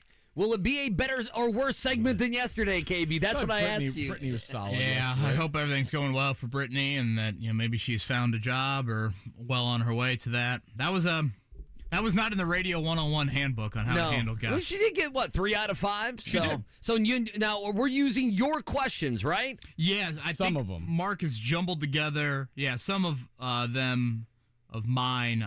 Okay, I'm just seeing the email now. Let's go. I'm ready. All of us have contributed to this one.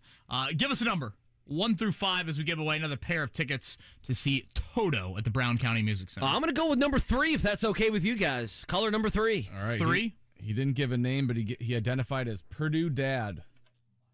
Purdue Dad, you're on the air. It's actually Purdue Dad /USI. Oh, okay. So we've got a kid in West Lafayette and one at Southern Indiana as well? Actually, the Purdue is a microbiologist now, and the USI graduate has just got her MBA. So their mom is you. Look at this. That's a proud dad right there. Is that the USI Screaming Eagles? Is that correct on the nickname? Yeah, and they make fun of it because the billboards say Screagle Eagles. It's hilarious. So, but yeah, it's a beautiful campus. They've just built a brand new basketball facility down there. So yeah, it's great. Do you have Purdue Dad as a sticker on your car or any other USI Dad? Do any of those stickers on your car? Yes, I have both, and I actually had have the USI one made at a sticker place online because you couldn't find the University of Southern Indiana. I still have both T-shirts as well. Now, what was your favorite go-to spot when you visited the future microbiologist in West Lafayette? Oh man. Well, my son marched all 4 years at Purdue during the hazelnut years. So we always had to go drink after. Yeah, drink after, Fair drink enough. during, drink before during the Hazel era. Jeez. Right. And actually, my wife went to Purdue back in the late 80s for a short time. So we always would hit XXX. Always Sure. had to go there first. The chocolate, Harry's Chocolate Shop was always way too crowded. So now we just go to Jimmy John's. Well, I guess, if you can't find Jimmy John's, you'll find it in some city. So They're freaky fast. Did you guys why know not? that? Purdue Dad, do you have a first name we could go with? I don't want to disrespect Southern Indiana. It's just a lot to get all that out. We'll go with Matthew. Okay, all right. Matthew is joining us here. Andy, you want me to lead off with this one? Yeah, you can go ahead and lead off. All right, Matthew, we played the audio earlier. What a career it was for Daniel Tice with the Indiana Pacers. You could call him a Pacers legend. He was bought out by the team yesterday. Back in the summer, Tice won a gold medal at the World Cup in the Philippines. With what country did he win that World Cup? Serbia, Australia, Canada, or Germany? Germany. Good start. Microbiologist For Dad. Matthew. Come You on better now. believe it. All right, question number 2. IU plays Wright State tonight. What NFL team nickname does Wright State have? Are they the Titans, Raiders, Vikings, or Seahawks? Give me those again. Titans, Raiders, Vikings, Seahawks. We'll go with Peter. You say Raiders? Yes. All right, number 3 here, Matthew. Garrett Cole won the AL Cy Young Award yesterday, the first of his career, and the first Yankee to win since who? Tanaka? David Cone? I wasn't going to go with Tanaka's first name. Masahiro, sorry. Masahiro. Sorry, I do that as well. Not your Masahiro. hero, my hero. Masahiro Tanaka, David Cone, Roger Clemens, or Mike Mussina. Whitey Ford. It's a great Greg Straw appearance here. He had to love the USI drop there. Masahiro. Are you sure on that one? There was a reason why I didn't give his first name. We always go with C then, the third one. Okay, Roger Clemens there. All right. he must have some data. You always go with C. Wasn't that like on a Scantron where the answer was more B or C than anything else? Got bright children here. I like He's it. not an idiot. All right, Purdue Dad. Question number 4. LeBron James racked up 28 points, 12 assists, 10 rebounds. It's a triple-double last night in the Lakers' 125-110 loss to the Kings. Now, at 38 years old, James is the second oldest player to ever record a triple-double in NBA history. Who is the oldest player to record a triple-double in NBA history? Is it Ray Allen?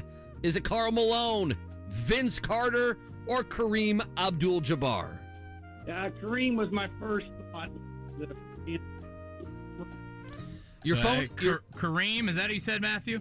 Yeah, that was my first thought. All right. We'll close it out with this one. Today is my wonderful mother, Colleen Donahue Bowen's birthday. I won't say the number on it. She'd probably literally climb up to this floor and reprimand me. But nonetheless, an amazing mother, an amazing grandmother as well. What Indiana college did Colleen Bowen attend? And my hint for this, because I don't know, we haven't named her college, to be fair, with your Purdue and USI references here. I'll say this. This Indiana college is coming off of back-to-back midweek football games. Ooh.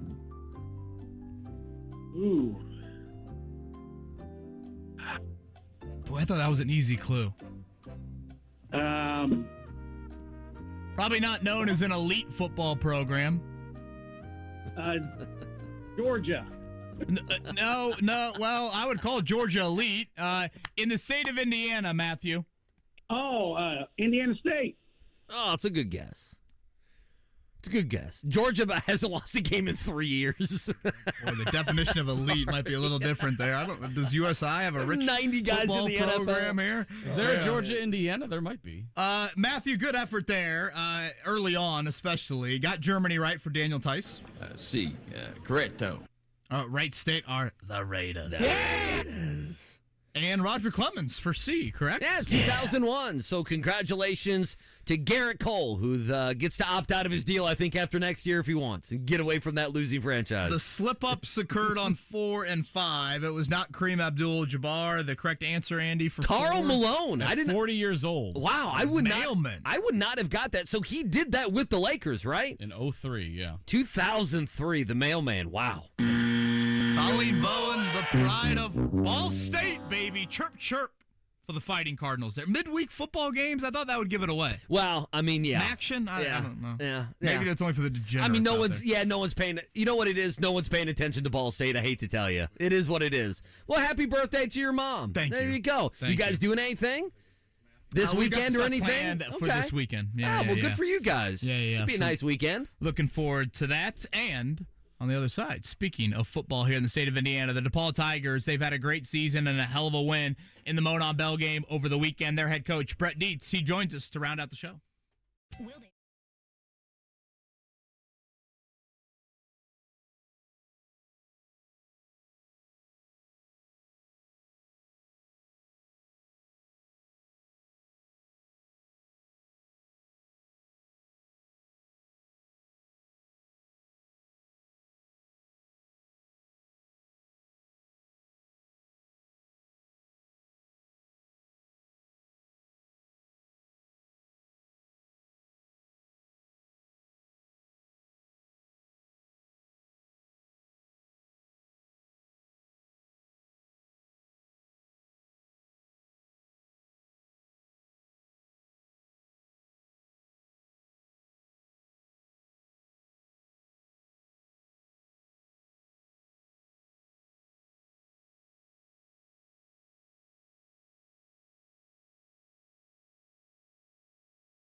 It's the Wake Up Call with KB and Andy on 93.5 and 107.5. The Fan.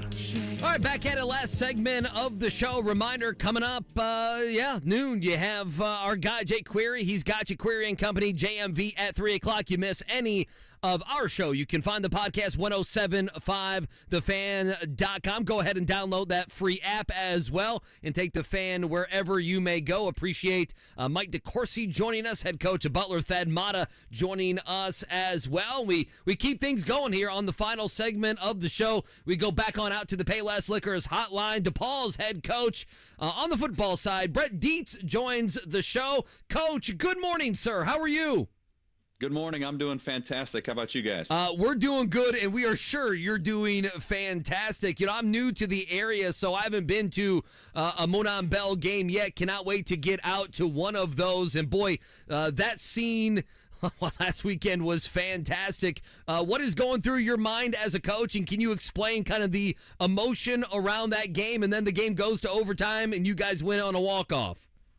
Yeah, well, I can't even sit here and describe to you all the emotion that goes into it because it's 129 years of history between our two schools. So we have a huge fan base of mainly made up of family, friends, and alums that you're passionate about one side or the other. And so that what makes the rivalry so fantastic is, you know, we don't play in front of a huge crowd every game, and then that last game of the season just – you know, there's 10,000 people there and people watching it across the country on TV and stuff. So every school knows it's a huge game every year. It's something we always look for. It's always the last game of the season, so it's huge. And so, you know, I'm trying as a head football coach to get my guys to play our best in the biggest games. And this was not only for the Monon Bell, but was also for the conference championship and the right to go to the NCAA playoffs. So there was a lot on the line, and the game was just very emotional, back and forth.